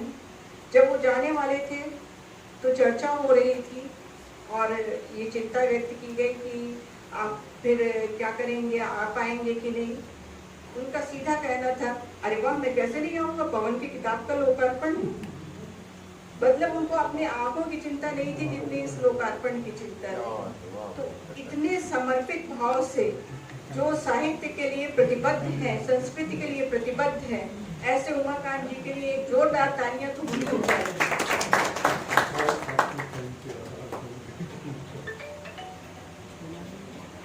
पवन रजक निश्चित रूप से हिंदी साहित्य जगत में बिल्कुल ही एक नया ताजा नाम है, लेकिन मुझे लगता है कि इनकी रचना प्रक्रिया कई वर्षों से चल रही है और इसी का सुपरिणाम है ये कविता संग्रह। ये एक दिन या 2 दिन में लिखी जाने वाली कविताएं नहीं है। एक लंबा चिंतन, कविता से एक लंबा जुड़ाव इन कविताओं में परिलक्षित होता है। और मैं अगर व्यक्तिगत रूप से कहूँ तो जब पवन पहली बार मिले थे और चर्चा हुई थी उनकी किताब पे भूमिका लिखने की, मुझे लगा ठीक है, लिखूंगी। मुझे अंदाजा नहीं था, अच्छा देखने में भी अंदाज नहीं लगा पाते हैं कि एकदम से इनकी आयु कितनी होगी, लेकिन जब इन्होंने परसों मुझे किताब दी और मैंने इनकी जन्म तिथि पढ़ी तो मैं दंग रह गई। मैंने कहा ये तो इतना छोटा बच्चा है और इतनी बड़ी बड़ी कविताएं इसने लिख डाली है, मतलब इसकी आयु से ज्यादा गहरी और बड़ी इसकी कविताएं हैं। सही, मैं तो मतलब चकित रह गई। मुझे ये अनुमान नहीं था कि इतनी कम आयु का बालक है ये, मतलब मैं तो बालक ही कहूँगी उसको। तो मतलब लेकिन जो कविताएं हैं, अगर आप सिर्फ कविता पढ़ें तो ये आप जज नहीं कर सकते, ये अनुमान नहीं लगा सकते हैं कि एक इतने कम उम्र के युवक ने लिखी है। ऐसा लगता है जैसे कोई बहुत ही प्रबुद्ध और बहुत अनुभववान और बड़े उम्र के व्यक्ति ने ये कविताएं लिखी हैं, क्योंकि इसमें जीवन का समग्र समाया हुआ है, एक गहरी जीवन दृष्टि समाई हुई है। सबसे बड़ी बात जो मुझे पवन की कविताओं में लगी कि वो जीवन से संवाद करना चाहता है, और न केवल जीवन से बल्कि समय से भी संवाद करना चाहता है। और ये प्रमाणित करती है उसकी, पवन की वो कविताएं जो जिसमें महाभारत या रामायण या इस तरह के पौराणिक ग्रंथों का उल्लेख है। जब व्यक्ति अपने अतीत से जुड़ता है और अतीत को वर्तमान से जोड़कर देखता है, दोनों में तुलनात्मक अध्ययन करता है और अपने आप को ढूंढता है वहां पर, तो वो स्थिति जो बनती है इन कविताओं में आपको दिखाई देगी। जब मैं इस किताब का कवर देख रही थी तो कवर देखते ही जो पहली बार में प्रथम दृष्टि में मुझको एक पंक्ति याद आई जयशंकर प्रसाद की। वो पंक्तियां हैं कामायनी के चिंता सदगुरु की कि हिमगिरी के उत्तुंग शिखर पर बैठ शिला की शीतल छांव, एक पुरुष भीगे नयनों से देख रहा था प्रलय प्रवाह। तो ये पंक्तियां मुझे, ये सीन देके, ये जो चित्र है तोहर का, उसको देख के मुझे ये पंक्तियां याद आई। और जब मैं कविताओं पर दृष्टि डालती हूँ तो मुझको लगता है कि ये सारी पंक्तियां उस पर चरितार्थ भी होती हैं। इस समय का जो वातावरण है वो किसी प्रलय से कम नहीं है। अगर हम अपने चारों ओर दृष्टि डालें, सागर से लेकर कलकत्ता तक दृष्टि डालें, तो स्थितियां प्रलय से कम नहीं है। जो कुछ घटित हो रहा है, ऐसा लगता है कि जैसे भरी सभा में द्रौपदी का चीरहरण किया जा रहा है। तो ये वही स्थितियां हैं, प्रलय वाली स्थितियां हैं, नकारात्मक स्थितियां हैं, लेकिन उसमें भी सकारात्मकता के बिंदु अगर कोई युवा ढूंढता है तो ये मानना चाहिए कि उसमें बहुत संभावनाएं हैं। मैं तो एक दावे से कह सकती हूँ कि जो कविताएं इस संग्रह की हैं वो पवन को भविष्य का एक प्रतिष्ठित और योग्य कवि साबित करती है। यदि पवन इसी तरह से लेखनरत रहे, सृजनरत रहे, अपनी सामाजिक पारिवारिक सारी व्यस्तताओं के बावजूद भी अगर इसी तरह साहित्य के प्रति प्रतिबद्ध रहे तो निश्चित रूप से साहित्य में एक ये बड़ा नाम साबित होंगे और हम सब गर्व करेंगे उनके। मुझे भी बड़ा अच्छा लगा जब उनके एक मित्र यहाँ उनका परिचय पढ़ने आए। पवन के सौजन्य से उन्हें भी पहली बार माइक मिला, मंच मिला, डायस मिला और बड़े झिझकते संकोच करते हुए उन्होंने अपनी बात रखी। मैं तो सोच रही थी कि शायद वो पढ़ने के साथ साथ, उनका परिचय पढ़ने के साथ साथ कुछ और भी गोपनीय बातें बता देंगे जो लोगों के बीच की होती है, लेकिन अब वो चूंकि घबराए हुए तो हो सकता है अगली बार शायद वो सारी बातें भी सुनने को मिल जाए। एक चीज जो मैंने अभी प्रदीप पांडे जी से भी पूछी और थोड़ी सी जिज्ञासा है, अब ये मेरी जिज्ञासा उचित अनुचित जो भी हो, लेकिन चूंकि अपना ये परिवार है इसलिए मैं जानना चाहूंगी कि पवन जी के परिजनों में से उनके माता पिता क्या, अच्छा तो उनको आपने मंच की तरफ क्यों नहीं बुलाया जब सम्मान हो रहा था? मैं आपको बहुत बहुत भाई साहब आपको बधाई देती हूँ कि आपका इतना योग्य पुत्र है कि आपको गर्व होना चाहिए निश्चित रूप से, और इसलिए भी आप धन्यवाद के पात्र हैं कि आपने कोई प्रतिबंध नहीं लगाया और उन्हें पवन को अपने अनुसार लेखन कार्य करने दे रहे। नहीं तो आजकल तो लोग यही कहते हैं कि अरे क्या साहित्य में लगे हो, बिगड़ रहे हो, पढ़ाई लिखाई करो, काम धंधा करो, ये कविता विता में क्या रखा है। लेकिन अगर आपने उसको इस तरह की पाबंदियां नहीं लगाई और लिखने दिया है तो ये बहुत बड़ी बात है और बिल्कुल आप धन्यवाद के पात्र हैं इस बात के लिए। अब मैं बात करूंगी और पवन की कविताओं के बारे में। मुझे कुछ कविताएं बहुत ही अच्छी लगी हैं। वैसे तो मैंने भूमिका लिखी है जो आपको पुस्तक मिल गई है तो उसमें आप पढ़ेंगे ही, लेकिन उसके अतिरिक्त भी कुछ कविताएं हैं। सभी पे तो नहीं लिखा जा सकता था, ना सभी को उद्धृत किया जा सकता है। जो पहली कविता ही है, मैं प्रकृति हूँ। मैं प्रकृति हूँ, ये कविता अपने आप में बहुत मायने रखती है क्योंकि इस समय प्रकृति के साथ जो खिलवाड़ हो रहा है और हो चुका है और अब उस पे एक पर्दा डालने का काम किया जा रहा है। माँ की स्मृति में पेड़, माँ के नाम पर पेड़, भाई पेड़ काटे किसने? हम आपने ही तो काटे, पहले काट दिए, उसके बाद अब ये ड्रामा कर रहे हैं कि माँ के नाम पे पेड़। तो ये भी एक तरह का यही है कि फोटो खिंचवाओ, छपवाओ न्यूज, और उसके बाद पेड़ की तरफ कौन पलट के देख रहा है ये तो बहुत कम लोग करते हैं। जिनको वास्तव में रुचि है तो उनको किसी चीज की जरूरत नहीं होती है और वो वैसे ही प्रकृति की सेवा करते रहते हैं। तो प्रकृति के प्रति चिंता होना एक युवा में ये बहुत महत्व रखती है। मैं प्रकृति हूँ, मुझसे ही सब अपने उपजे जग में, नील गगन और सुंदर वन, चांद सितारे फूल और कलियां, करती हूँ सब कुछ अर्पण, मुझको रोज पूजने वाले हर मानव की मैं संस्कृति, मैं प्रकृति हूँ, मैं प्रकृति हूँ। अगर प्रकृति की इस महत्ता को व्यक्ति पहचान ले तो कभी प्रकृति को क्षति नहीं पहुंचाएगा। और जिसका दायित्व है प्रकृति को बचाना, वो युवा पीढ़ी अगर इस कविता में प्रकृति को पहचान रही है तो ये बहुत बड़ी बात है। और निश्चित रूप से जब पवन ने इसे पहचाना है, प्रकृति की महत्ता को पहचाना है, तो उसके जो साथ वाले हैं, जो उसके मित्र मंडली है, वो भी प्रकृति के महत्व को पहचानेंगे। क्योंकि ये युवाओं का, हमारी पीढ़ी ने तो बर्बाद किया है जितना करना था, लेकिन अब युवाओं का ही दायित्व है कि वो प्रकृति को बचाए, सहेजे, संरक्षित करे।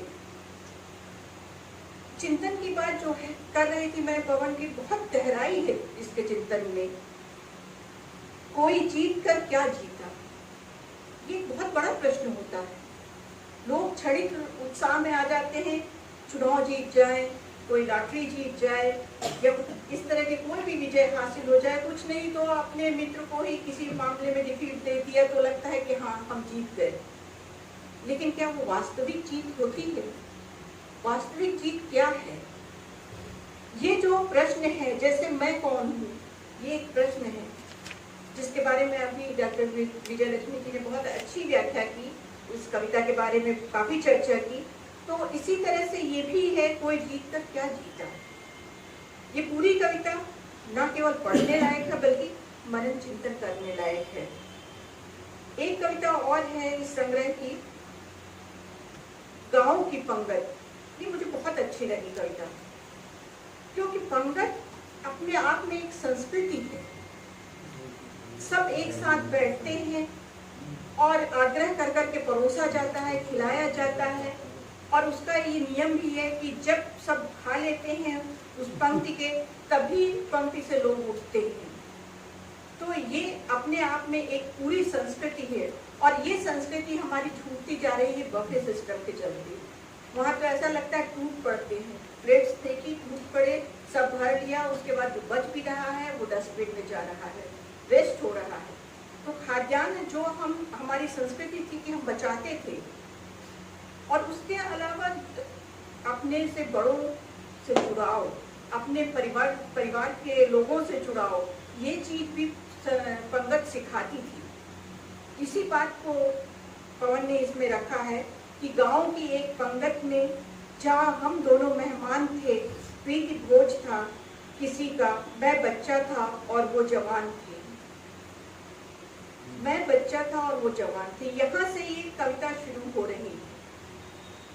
इस कविता को आप पूरी कविता पढ़िए, मैं यहाँ पर पूरी कविता नहीं आपको सुनाऊंगी, लेकिन अंतिम बंद जरूर आपको इसका सुनाऊंगी कि गांव की चौथी पंगत में, पहली पंगत में तो वो बच्चा था, गांव की चौथी पंगत में मैं वृद्ध था, वो जवान था, मृत्यु भोज था उन्हीं वृद्ध का, और अगला मुझ पर निशान था। पूरी जीवन चर्या, पूरी जीवन दशा, पूरे जीवन को इस छोटे से 4 बंद की कविता में उतार दिया। एक कविता और जिसकी मैं चर्चा करना चाहूंगी वो है बहुत दिनों तक। बहुत दिनों तक जाने हमने कितने लोग पढ़े, मन पढ़े और मैसेज पढ़े। अब सोच रहा मन का खालीपन भरने किताब पढ़ूं तो शायद कुछ बात बने। ये भी 4 बंद की कविता है, लेकिन जो पहला बंद है वो मैंने सिर्फ आपको सुनाया है कि लोगों को पढ़ा, मन को पढ़ा, मैसेजेस पढ़े, लेकिन फिर भी कहीं ना कहीं खालीपन बचा रह गया जिसकी भरपाई करने के लिए किताब पढ़ने की जरूरत है। तो ये जो अध्ययन की प्रवृत्ति है, जो किताब से ज्ञान मिलता है, उसकी ओर कवि ने संकेत किया है कि बहुत जरूरी है। जैसे ठीक है, प्रैक्टिकल ही अपने आप में मुकम्मल नहीं होता है, थ्योरी भी पढ़नी पड़ती है, या थ्योरी ही अपने आप में मुकम्मल नहीं होती, प्रैक्टिकल भी करना होता है। उसी तरह से जीवन में हर तरह के अनुभव, कठिनता और अनुभव दोनों जरूरी होते हैं। जब व्यक्ति अनुभव करता है या दूसरे के अनुभवों को समझता है, उससे सीखता है, तब कुछ लिख पाता है। और या कि फिर किताबों में वो पढ़ता है, जानता है कि क्या लिखा गया है, कैसे लिखा गया है, क्यों लिखा गया है, तब उसे ज्ञान की प्राप्ति होती है। जैसे हम पौराणिक ग्रंथ अपने पढ़ते हैं, राम और कृष्ण के बारे में, उनसे संबंधित ग्रंथों को पढ़ते हैं। ये जो पवन रजक जी हैं, अब उस फेज में आ गए हैं, उस दायरे में आ गए हैं, उस जमीन पे आ गए हैं जो बहुत महत्वपूर्ण जमीन है, कविता की जमीन। एक वाकया है, पुराना है, कई बार कई जगह उद्धृत हुआ है। आज सुबह ही चूंकि मैंने फिर से पढ़ा तो मुझे भी वो स्मृति में रह गया है। वहाँ दिल्ली के लाल किले में एक आयोजन था कवि सम्मेलन का, जो हमेशा होता है, हर वर्ष होता है। उसमें दिनकर, रामधारी सिंह दिनकर जी पहुंचे थे, और भी बहुत सारे नामचीन कवि थे उस समय के, और पंडित जवाहरलाल नेहरू भी पहुंचे उस कार्यक्रम में उद्घाटन के समय। और जब वो सीढ़ियां चढ़ रहे थे तो उनका पैर थोड़ा लड़खड़ाया और वो गिरने को हुए, तो वहीं बाजू में रामधारी सिंह दिनकर थे, उन्होंने तुरंत उनकी बांह पकड़ ली और उन्हें संभाल लिया। और उसके बाद दिनकर ने ये टिप्पणी की कि जब राजनीति लड़खड़ाती है तो कविता उसे संभालती है। तो उस कविता के क्षेत्र में पवन आ गए हैं, जहाँ समाज, राजनीति, विचार कुछ भी लड़खड़ाए, कविता उसको संभाल सकती है, सहारा दे सकती है। एक बहुत महत्वपूर्ण क्षेत्र है ये। गांव की व्यथा पवन समझ सकते हैं, क्योंकि ग्रामीण अंचल में रहते हैं। और मुझे तो खुशी है कि जिस नरियावली गांव के रहने वाले हैं, उसी क्षेत्र की मैं भी निवासी हूँ, नरियावली विधानसभा क्षेत्र की। कहीं ना कहीं रिश्तेदारी तो निकल ही आती है। तो मुझे तो अच्छा ही लग रहा है कि मेरे क्षेत्र का एक युवा इतनी अच्छी रचनाएं लिख रहा है। गांव की व्यथा जो लिखा है, कुएं की पाट पर एक दिन गांव बैठा बैठा रो रहा था। कितना सुंदर चित्र खींचा है, दृश्य देखिए आप। कुएं की पाट पर एक दिन गांव बैठा बैठा रो रहा था, लगा कि कोई नन्हा अबोध अपनी माँ को रो रहा था। कितनी गहराई है इन पंक्तियों में। गया पास और पूछा मैंने, गांव तुम क्यों रो रहे हो? वह क्या तुम्हें पता नहीं, या तुम भी सब सो रहे हो? स्थिति यही है कि गांव की जो दशा है वो हम सबसे छिपी नहीं है। जो हम सो कॉल्ड शहरी हैं या महानगर में जो रह रहे हैं, उनसे गांव की दशा छिपी नहीं है। उनके पास जो काम करने वाले मजदूर, घरेलू जो कामगार हैं, वो सब गांव से ही तो जाते हैं, और क्यों जाते हैं ये भी उनको मालूम है। लेकिन जो एक संवेदना की कमी होती जा रही है वर्तमान समय में, वो चिंतनीय है। और इसीलिए गांव को रोने की स्थिति आती है कि उसका दुख कोई नहीं सुन रहा है, जानते हुए भी नहीं सुन रहे हैं, देख के भी अनदेखा कर रहे हैं। और आखिरी में मैं एक जो आखिरी कविता है इस संग्रह की, उसकी चर्चा करना चाहूंगी। और ये जो कविता है ये बहुत ही प्रासंगिक है, और मुझको लगता है कि ये हर समय प्रासंगिक रहती है अपने देश में, अपने शहर में। सिर्फ सड़क नहीं बनती, मांग उठती है, सरकार सुनती है, टेंडर निकलता है, ठेका मिलता है और बनते हैं ठेकेदार। छोटे बड़े और मजदूर भी, उसी पैसे से भरी जाती है फीस, खरीदा जाता है दहेज और नारियल भी, दवाई भी, होली के रंग भी। सिर्फ रोड नहीं बनती, बनते हैं आदमी, और शायद बनाते ही हैं ऐसी सड़क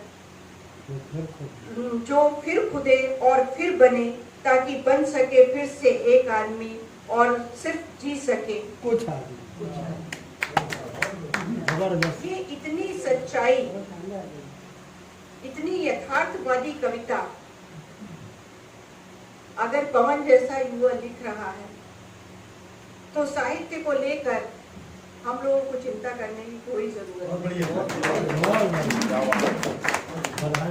बहुत ही संभावनाएं हैं पवन में, और मैं तो जैसे मैंने शुरू में ही कहा कि अगर इसी तरह पवन सृजनरत रहे तो हिंदी साहित्य में एक स्थापित नाम साबित होंगे और हम सब इन पे गर्व करेंगे। हम यही सोचेंगे कि देखो कितना एक अच्छा बालक हमारे बीच का और आज दुनिया में जाना जा रहा है। तो मैं बहुत बहुत शुभकामनाएं और आशीष देती हूँ पवन रजक को कि वे इसी तरीके से लिखते रहें। मैं उनके पिताश्री को भी नमन करती हूँ कि वे पवन के साथ हम इसी तरह से खड़े रहें और डटे रहें और उनको अपने अनुसार काम करने दें, क्योंकि ये बहुत अच्छा कार्य कर रहा है। अपनी कविताओं के जरिए जागरूकता लाना बहुत बड़ा पुण्य कार्य है और वो उससे यज्ञ को, उस अनुष्ठान को कर रहा है। तो मैं पुनः आप सबको भी धन्यवाद देती हूँ कि आपने मेरी बातों को धैर्यपूर्वक सुना। धन्यवाद।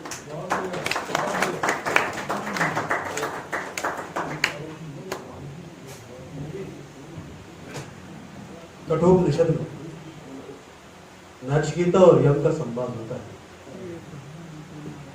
नाचिकेता यम से पूछता है कि प्रभु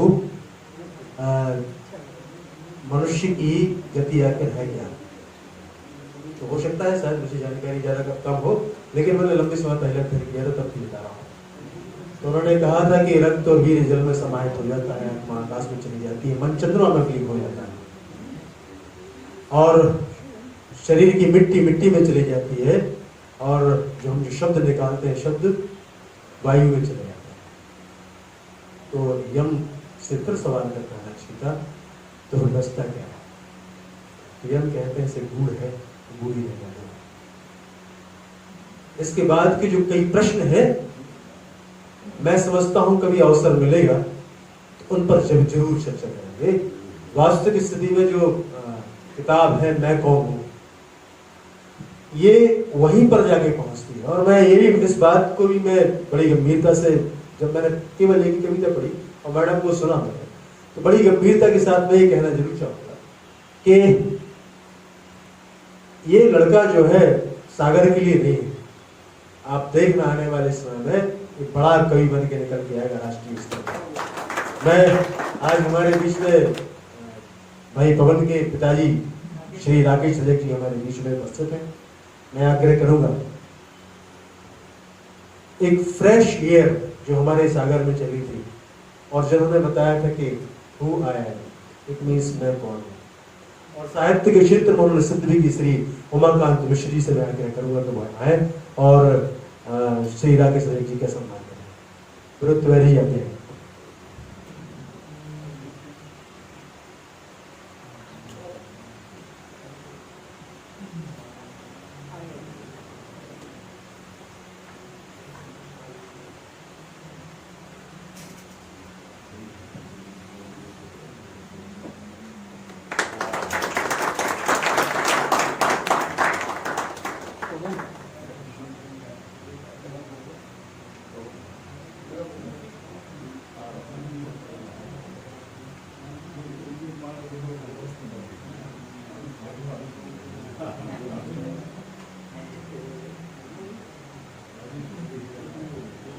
ये पिता के लिए बड़े गर्व की बात है जब सम्मान बच्चों को मिले और सम्मान बताता हो, इससे बड़े गौरव की बात कोई दूसरी होती है।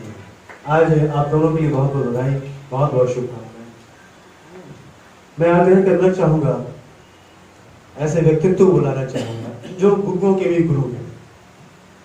आदरणीय सुरेश आचार्य जी से जब मिलता हूँ और मैं उनके चरण छूता हूँ और वह आचार्य जी आके उनके पैर छू लेते हैं, तो ऐसे गुरुओं के गुरु मतलब महागुरु है और हमारे भी गुरु है। आदरणीय श्री लक्ष्मी नारायण चौरसिया जी से आग्रह करूंगा जो हमारे कार्यक्रम के मुख्य अतिथि हैं। वही माइक वहीं ले लेंगे आपको, माइक वहीं लेके आए। अच्छा कि वह आए और अपने मुख्य अतिथि वक्तव्य सुनाए थे। एक बार जोरदार तालियों से। तो एक नया एकलव्य उमाकांत मिश्र जी ने हमारे बीच में रखा, हमारे बीच में एक नया एकलव्य आपकी देन है, इसके लिए आप बधाई के पात्र हैं। मैं आपकी परख को, आपने जो परखा, आपने जो मूल्यांकन किया, एक भीड़ में एक व्यक्ति का मूल्यांकन करना, जबकि आपने कविताएं उनकी बिल्कुल नहीं सुनी, तो ये एक बड़ी परख का काम है। आप जैसे जोहरी को मैं यहाँ से सादर प्रणाम करता हूँ। अब रहा इनकी कविताओं के संबंध में कुछ बोलना, तो इसके पहले बहन जयलक्ष्मी जी, बहन शरद जी काफ़ी बोल रही हैं। मैं पुनरावृत्ति नहीं करना चाहूँगा।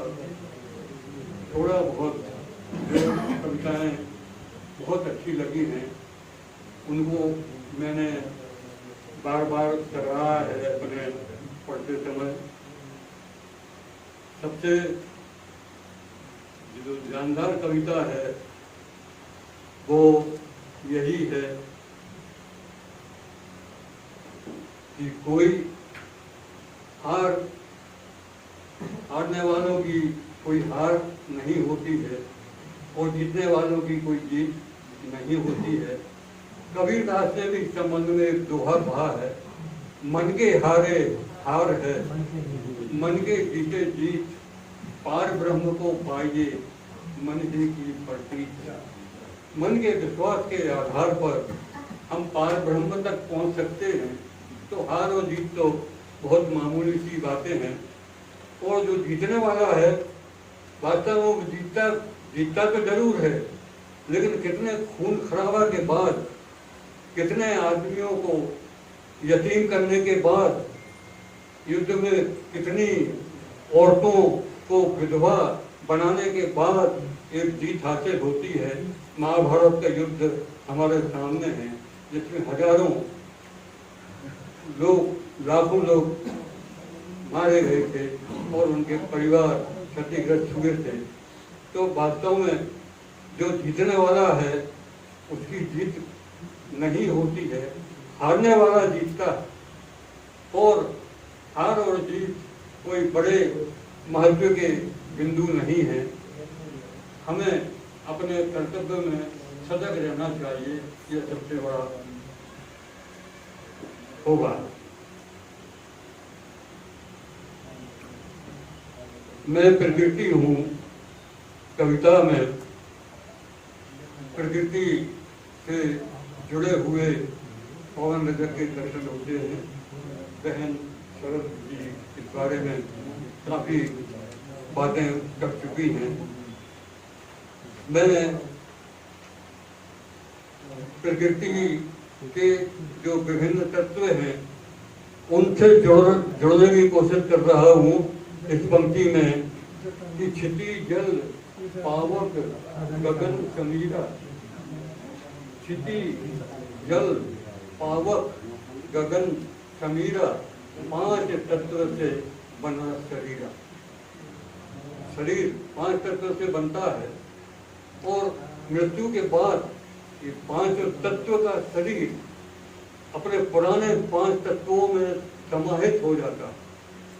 राख बनी धरती में समा गई, आवाज ऊपर भगवान की दी हुई थी ऊपर लौट गई, जल जल में समाहित हो गया, समीर समीर में चली गई और अग्नि जो है शरीर की निकल के दूसरी अग्नियों में जाकर के मिल गई।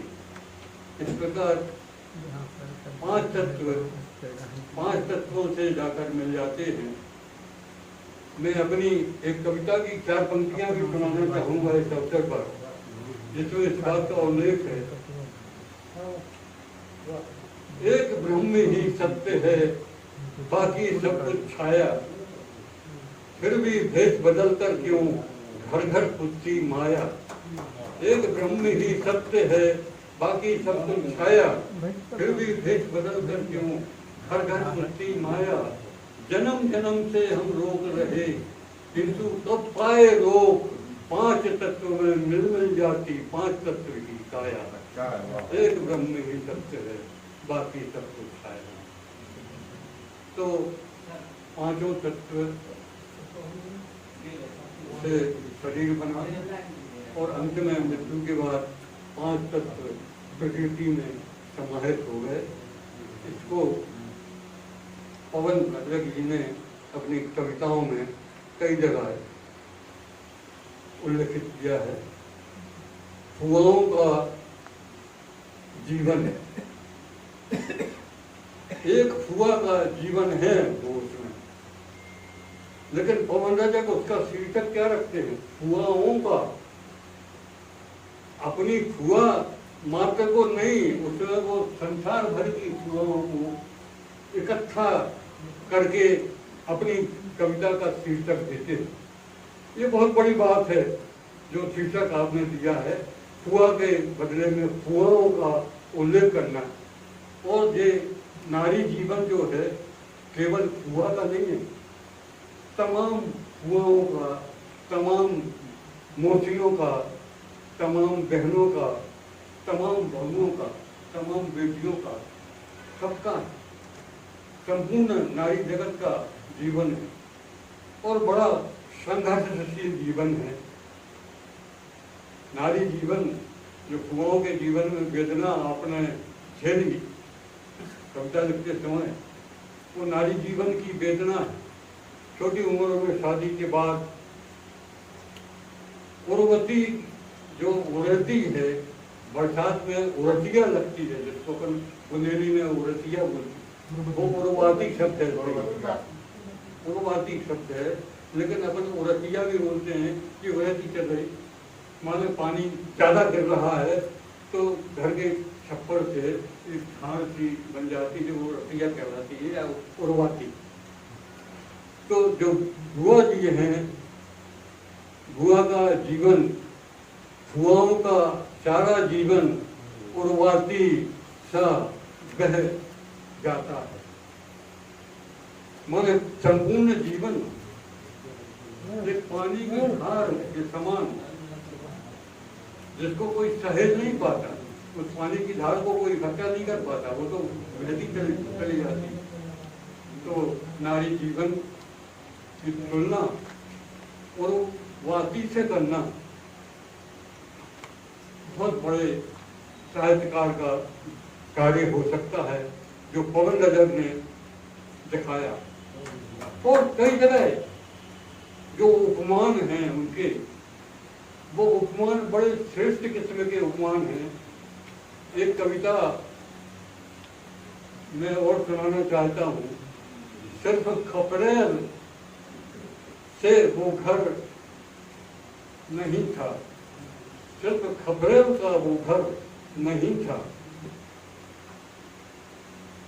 पिताजी का जीवन भर का परिश्रम था। पवन रजक लिखते हैं, पिताजी के जीवन भर का परिश्रम था। मैं बटुक था, पिताजी ऋषि थे, मेरा घर तो एक आश्रम था। अब आप उपमान देखिए, कहाँ से उपमान लाए हैं वो खोज खोज कर। अपने घर को एक आश्रम बनाना, अपने घर की तुलना में खुद को बटुक मानना और अपने पिता को ऋषि मानना।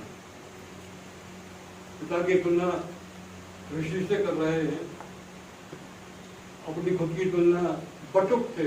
बटुक जो है वो छात्र होता है जो संस्कृत विद्यालय में भी मिलता है, उमाकांत मिश्र जी के विद्यालय में भी बटुक देखने में आते हैं। तो बटुक और ऋषि का उल्लेख करना और घर को एक आश्रम बनाना, और सबसे बढ़कर पिताजी के जीवन भर का परिश्रम था वो घर नहीं था। वो तो पिताजी के जीवन भर का परिश्रम था। ये बात साधारण कवियों के बस की नहीं है। मैं पवन जी को इस बात पर बारंबार बधाई देना चाहता हूँ। जो अंतिम कविता है, 34 कविताओं में जो अंतिम कविता है, वो वास्तव में व्यंग्य की कविता है। ठेकेदार कभी नहीं चाहता कि सड़क एक बार बन जाए तो वो हमेशा के लिए बनी रहे। वो ठेकेदार कोई और थे जिनने कटरा बाजार की सीमेंट रोड बनाई, जो आज भी क्षतिग्रस्त नहीं हुई है, जिसको खोदने में पसीना आता है लोगों को। मैं अपने विद्यार्थी जीवन में उस सड़क को बनते हुए देखता था। मोतीलाल स्कूल का छात्र था और उस सड़क पर काई तालाब की चोई डालकर के उसको पकाया जाता था, मजबूत किया जाता था। अपने बालकाल में, अपने विद्यार्थी जीवन में ये दृश्य मैंने देखा है। तो आज का ठेकेदार ऐसी सड़क नहीं बनाता। आज का ठेकेदार कैसी सड़क बनाता है, ये बात आप बिहार के पुलों से समझ सकते। बिहार में धड़ाधड़ पुल कर रहे हैं, बनते ही था उनका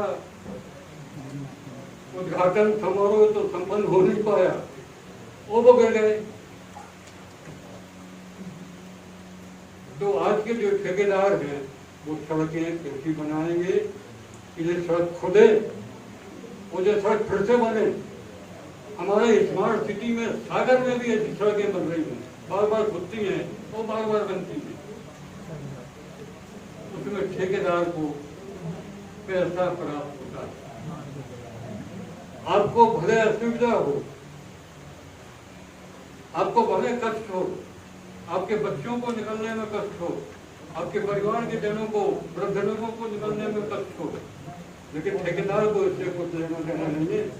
ठेकेदार ने कौन सा तमाशा किया था स्मार्ट सिटी में बनाने के लिए सागर को, ये सागर वासियों से छिपा नहीं है, सागर वासियों के सामने बिल्कुल स्पष्ट है। और आज भी अपन भोग रहे हैं उस सजा को। आज भी कई जगह गड्ढे खुदे हुए हैं, नाली खुदी हुई है और नापदानों का पानी तालाब में जा रहा है। ये सब चर्चा आज भी है।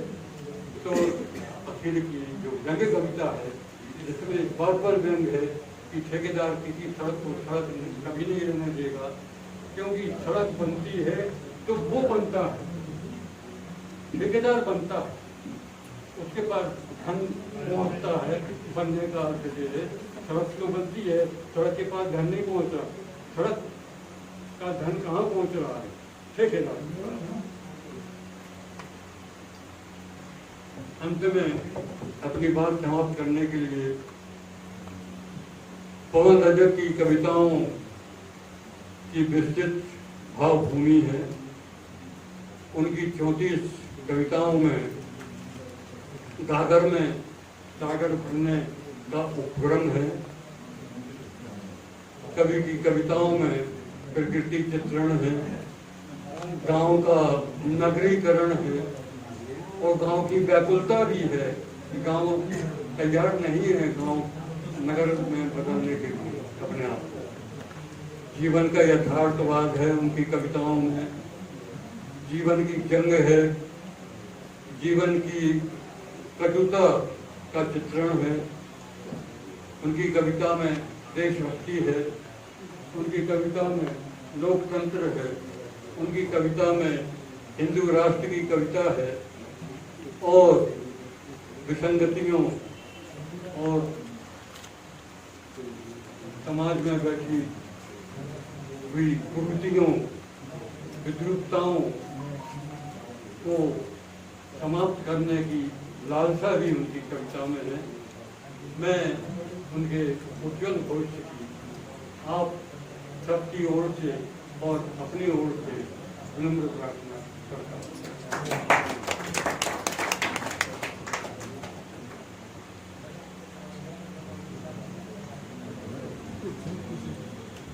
गुरु जी ने बहुत शानदार समीक्षा की।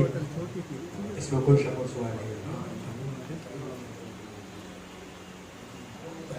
जब भी ये सवाल आया है कि मैं कौन हूं, ये तो हमें पता नहीं कि इस बार कोई क्रांति होने वाली है कि नहीं होने वाली है, लेकिन जितने भी लोगों ने ये सवाल किया है कि मैं कौन हूं, और जितने भी दृष्टांत मैंने पढ़े हैं, उन सब के बारे में ये बात तय है कि जिन ने ये प्रश्न किया है उनने क्रांति नहीं, चाहे स्वामी विवेकानंद हो, चाहे फिर अर्जुन हो, या फिर इसके अलावा जितने भी ऐसे पुरुष हुए हैं महापुरुषों की श्रेणी में है, जिनने भी पूछा ये मौका। अब ये पता नहीं कि यहाँ से कोई क्रांति होती है कि नहीं होती, वैसे लगता है।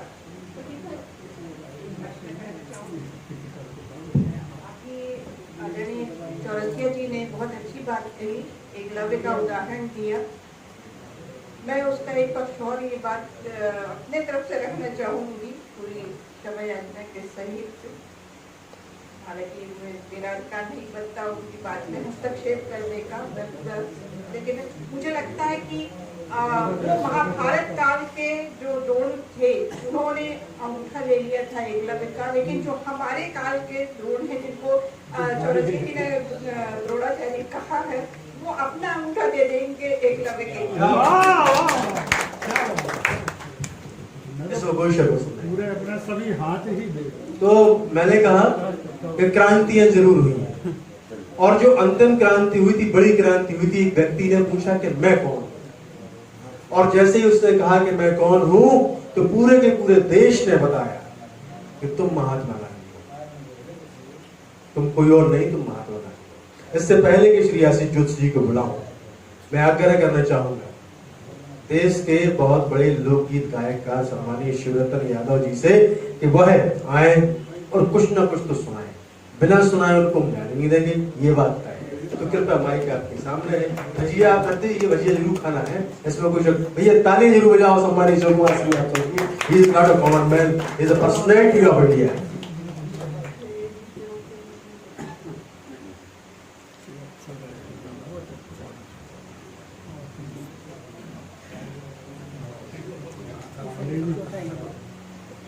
नमस्कार। कुछ हमारी परंपराएं आज भी जीवित हैं। इन परंपराओं का निर्वहन और उससे तेज गति से हो रहा है, ये अब इसको क्या कहेंगे। एक परंपरागत गीत है बुद्धिजीवी लोकगीत, और उसमें इसका स्पष्ट उल्लेख है, आप समझेंगे उसके लिए। पुलिस का, पड़ोसी का, इनके बारे में क्या आदमियों की अवधारणा है वो परिलक्षित होती है। और विश्वास करेंगे ये जो फिल्म है, गीत है धीरे धीरे बोलो कोई सुन ले, और ये मूल पंक्ति बुंदेली की, वो ओरिजिनल सुनाता हूँ। अरे धीरे धीरे बोलो कौन सुन ले, तना धीरे धीरे बोलो कौन सुन ले, धीरे धीरे बोलो कौन सुन ले, तना धीरे धीरे बोलो कौन सुन ले, सुन ले गैरी कौन गुन ले, तना धीरे धीरे बोलो कौन सुन ले। परंपराओं से जुड़ी हुई सारी बातें हैं। पास पड़ोसी जन्म कोरी जरुआ, पास पड़ोसी जन्म कोरी जरुआ, कोनो सिपैया से के दे, तना धीरे धीरे बोलो कोनो सुन ले, पास 5 रुपया से पैया ले, 5 रुपया से पैया ले, मुंशी दरोगा 10 ले, तन धीरे धीरे बोलो कोनो सुन ले, सुन ले कोनो गुन ले। अब मर्यादा की बात देखिए, 3 भाग हैं।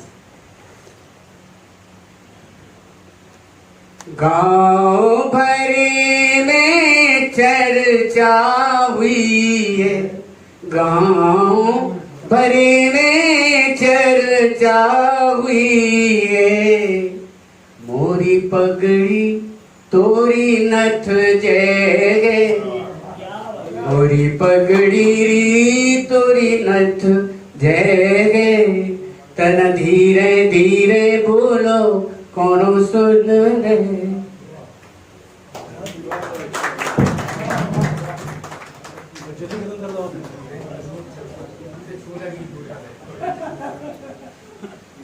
मतलब ये उम्मीद नहीं थी कि इतनी जल्दी खत्म हो जाएगा। मैं सोच रहा था 10-15 मिनट चलेगा। अरे वाह। और हकीकत बात यह है कि उसमें बहुत मजा भी आ रहा था, क्योंकि पिछले जितने हमने लोकगीत सुने हैं उन्हें सुनने में इतना मजा आता है कि सिर्फ सुनते रहो, हंसी भी बहुत ज्यादा आती है। तो मैं बात कर रहा था कि भारत में एक क्रांति और आई, जिसे लोगों ने बताया कि मैं, उन्होंने पूछा कि मैं कौन हूं, तो लोगों ने कहा कि तुम महात्मा गांधी हो। और ऐसे ही महात्मा गांधी को जानने और समझने वाले हमारे अग्रज, आज के अध्यक्ष, बहुत ही शानदार व्यक्तित्व के धनी श्री आशीष जोशी जी अग्रह हैं और अपने अध्यक्ष के उद्बोधन। चूंकि ये बात बिल्कुल हकीकत है कि इन्हें देखकर, इनके शब्दों को सुनकर मैं सीखा हूँ। जब अभी गुरुजी ने बताया कि मोतीलाल नेहरू स्कूल में वो पढ़े, तो हमें गर्व की अनुभूति हुई कि चलो यार उस स्कूल का बच्चा तो मैं भी हूँ। बात से ये भी है, तो उस स्कूल में जब ये बोलते थे तब इनको सुना करते थे, और वह ऊर्जा हमारे अंदर भी लेवल हमारा ट्रांसफर हुई, ट्रांसफॉर्मेशन में आई है। सम्मानीय आशीष जोशी। धन्यवाद भाई। आज बहुत कठिन दिन था, घर से निकलने का, 3 दिन से बिस्तर से नहीं उठे थे। फिर आज पवन की इस कार्यक्रम के कारण बिस्तर से उठ के नहा धो के सीधे इस कार्यक्रम के लिए आए। पवन का झोंका पर्वत, इतना अद्भुत लेखन इतनी उम्र में, ये दिखाता है कि कहीं जो एक भविष्य की संभावनाएं हैं वो पवन में हैं।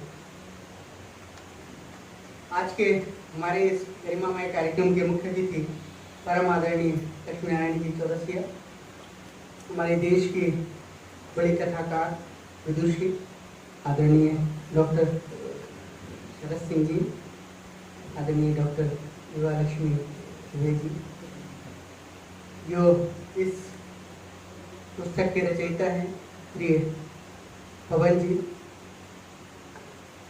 आदरणीय डॉक्टर श्याम मनोहर सरोठिया जी, आदरणीय सुनीला जी, आदरणीय राकेश रजक जी, आदरणीय भाई मुकेश तिवारी जी, आदरणीय जिन्होंने अभी सुंदर सा गीत आपके सामने प्रस्तुत किया,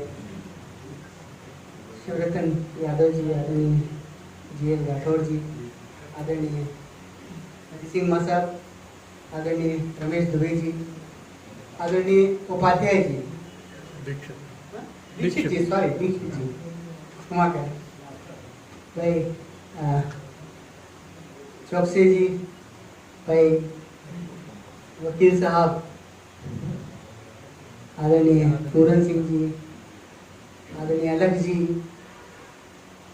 भाई विनोद तिवारी जी, भाई आदर्श दुबे जी, आदरणीय उमाकांत मिश्र जी, पूरे कार्यक्रम में विश्व सुधार रहते हैं, भाई प्रभात कटारे जी, अमित चौबे जी, आदरणीय तुलसी साहित्य अकादमी के अध्यक्ष आदरणीय अरुण भैया, अरुण दुबे जी, संतोष गुरु जी, और हमारे जो साथी जिन्होंने आज पहली बार बोलने आए थे, यादव जी, सरपंच भी आए हैं, वाह। पूरे नरियावली वासियों की एक इतनी अच्छी धरोहर दी है आपने। आप सबको सभागृह की ओर से बधाई हो। तो बल्कि उसी नरियावली के पड़ोस में रामशहरी गांव है। उस रामशहरी गांव में हमारी जमीन रही बरसों तक। हमारे दादाजी वहीं पे जमीन पे वहाँ खेती करने जाते थे। वो स्वतंत्रता संग्राम सेनानी कोटे में मिली थी, बाद में उसको बेच के पेट्रोल पंप खोला गया। तो इस तरह से उसकी भी अपनी कहानी है, लेकिन लंबे समय तक वो जमीन रही है और नाले के किनारे जमीन थी, बहुत अच्छी जमीन थी। तो हमारा नरियावली से बहुत पुराना संबंध है। वहीं के हैं तोड़ापाली के आप भी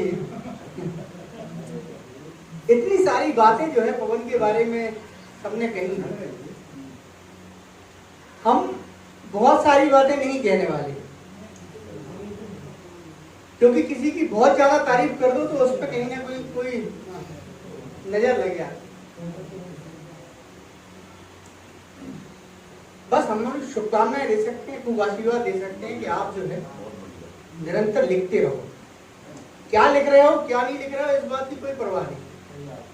ये मूल्यांकन समय करेगा कि हम और आप कोई नहीं होते हैं कि उसका क्या मूल्यांकन होगा। आप ये सोच के लिखोगे कि हमने अच्छा लिखा कि नहीं लिखा, तो जीवन में कभी लिखा नहीं। क्रम से अपना लिखते रहो, उन्नति करते रहो, चीजें अपने आप निकल के आएंगी। जो आज आपको अच्छा नहीं लग रहा है, कल वो किसी और के लिए बहुत अच्छा हो सकता है। आज आपने भी नहीं सोचा होगा कि हमारी कविताओं के बारे में किस सारी समीक्षा हो जाएगी। सोचा था क्या? नहीं सोचा। यही होता है और ये हमेशा से होता आया है। आज तुलसी बाबा ने नहीं सोचा होगा कि रामचरितमानस को उन्होंने जो लिख दिया उनके एक दोहे पे पीएचडी हो सकती। कबीर ने नहीं सोचा होगा कि उनके एक दोहे पर कहीं इतनी बड़ी चर्चाएं होंगी। अमीर खुसरो ने नहीं सोचा होगा कि उनका एक दोहा कितना महत्वपूर्ण हो सकता है। आप जो आप काम कर रहे हो वो काम करते चलो, निरंतरता बनाए रखो। एक कविता कोई जीत कर क्या जीता,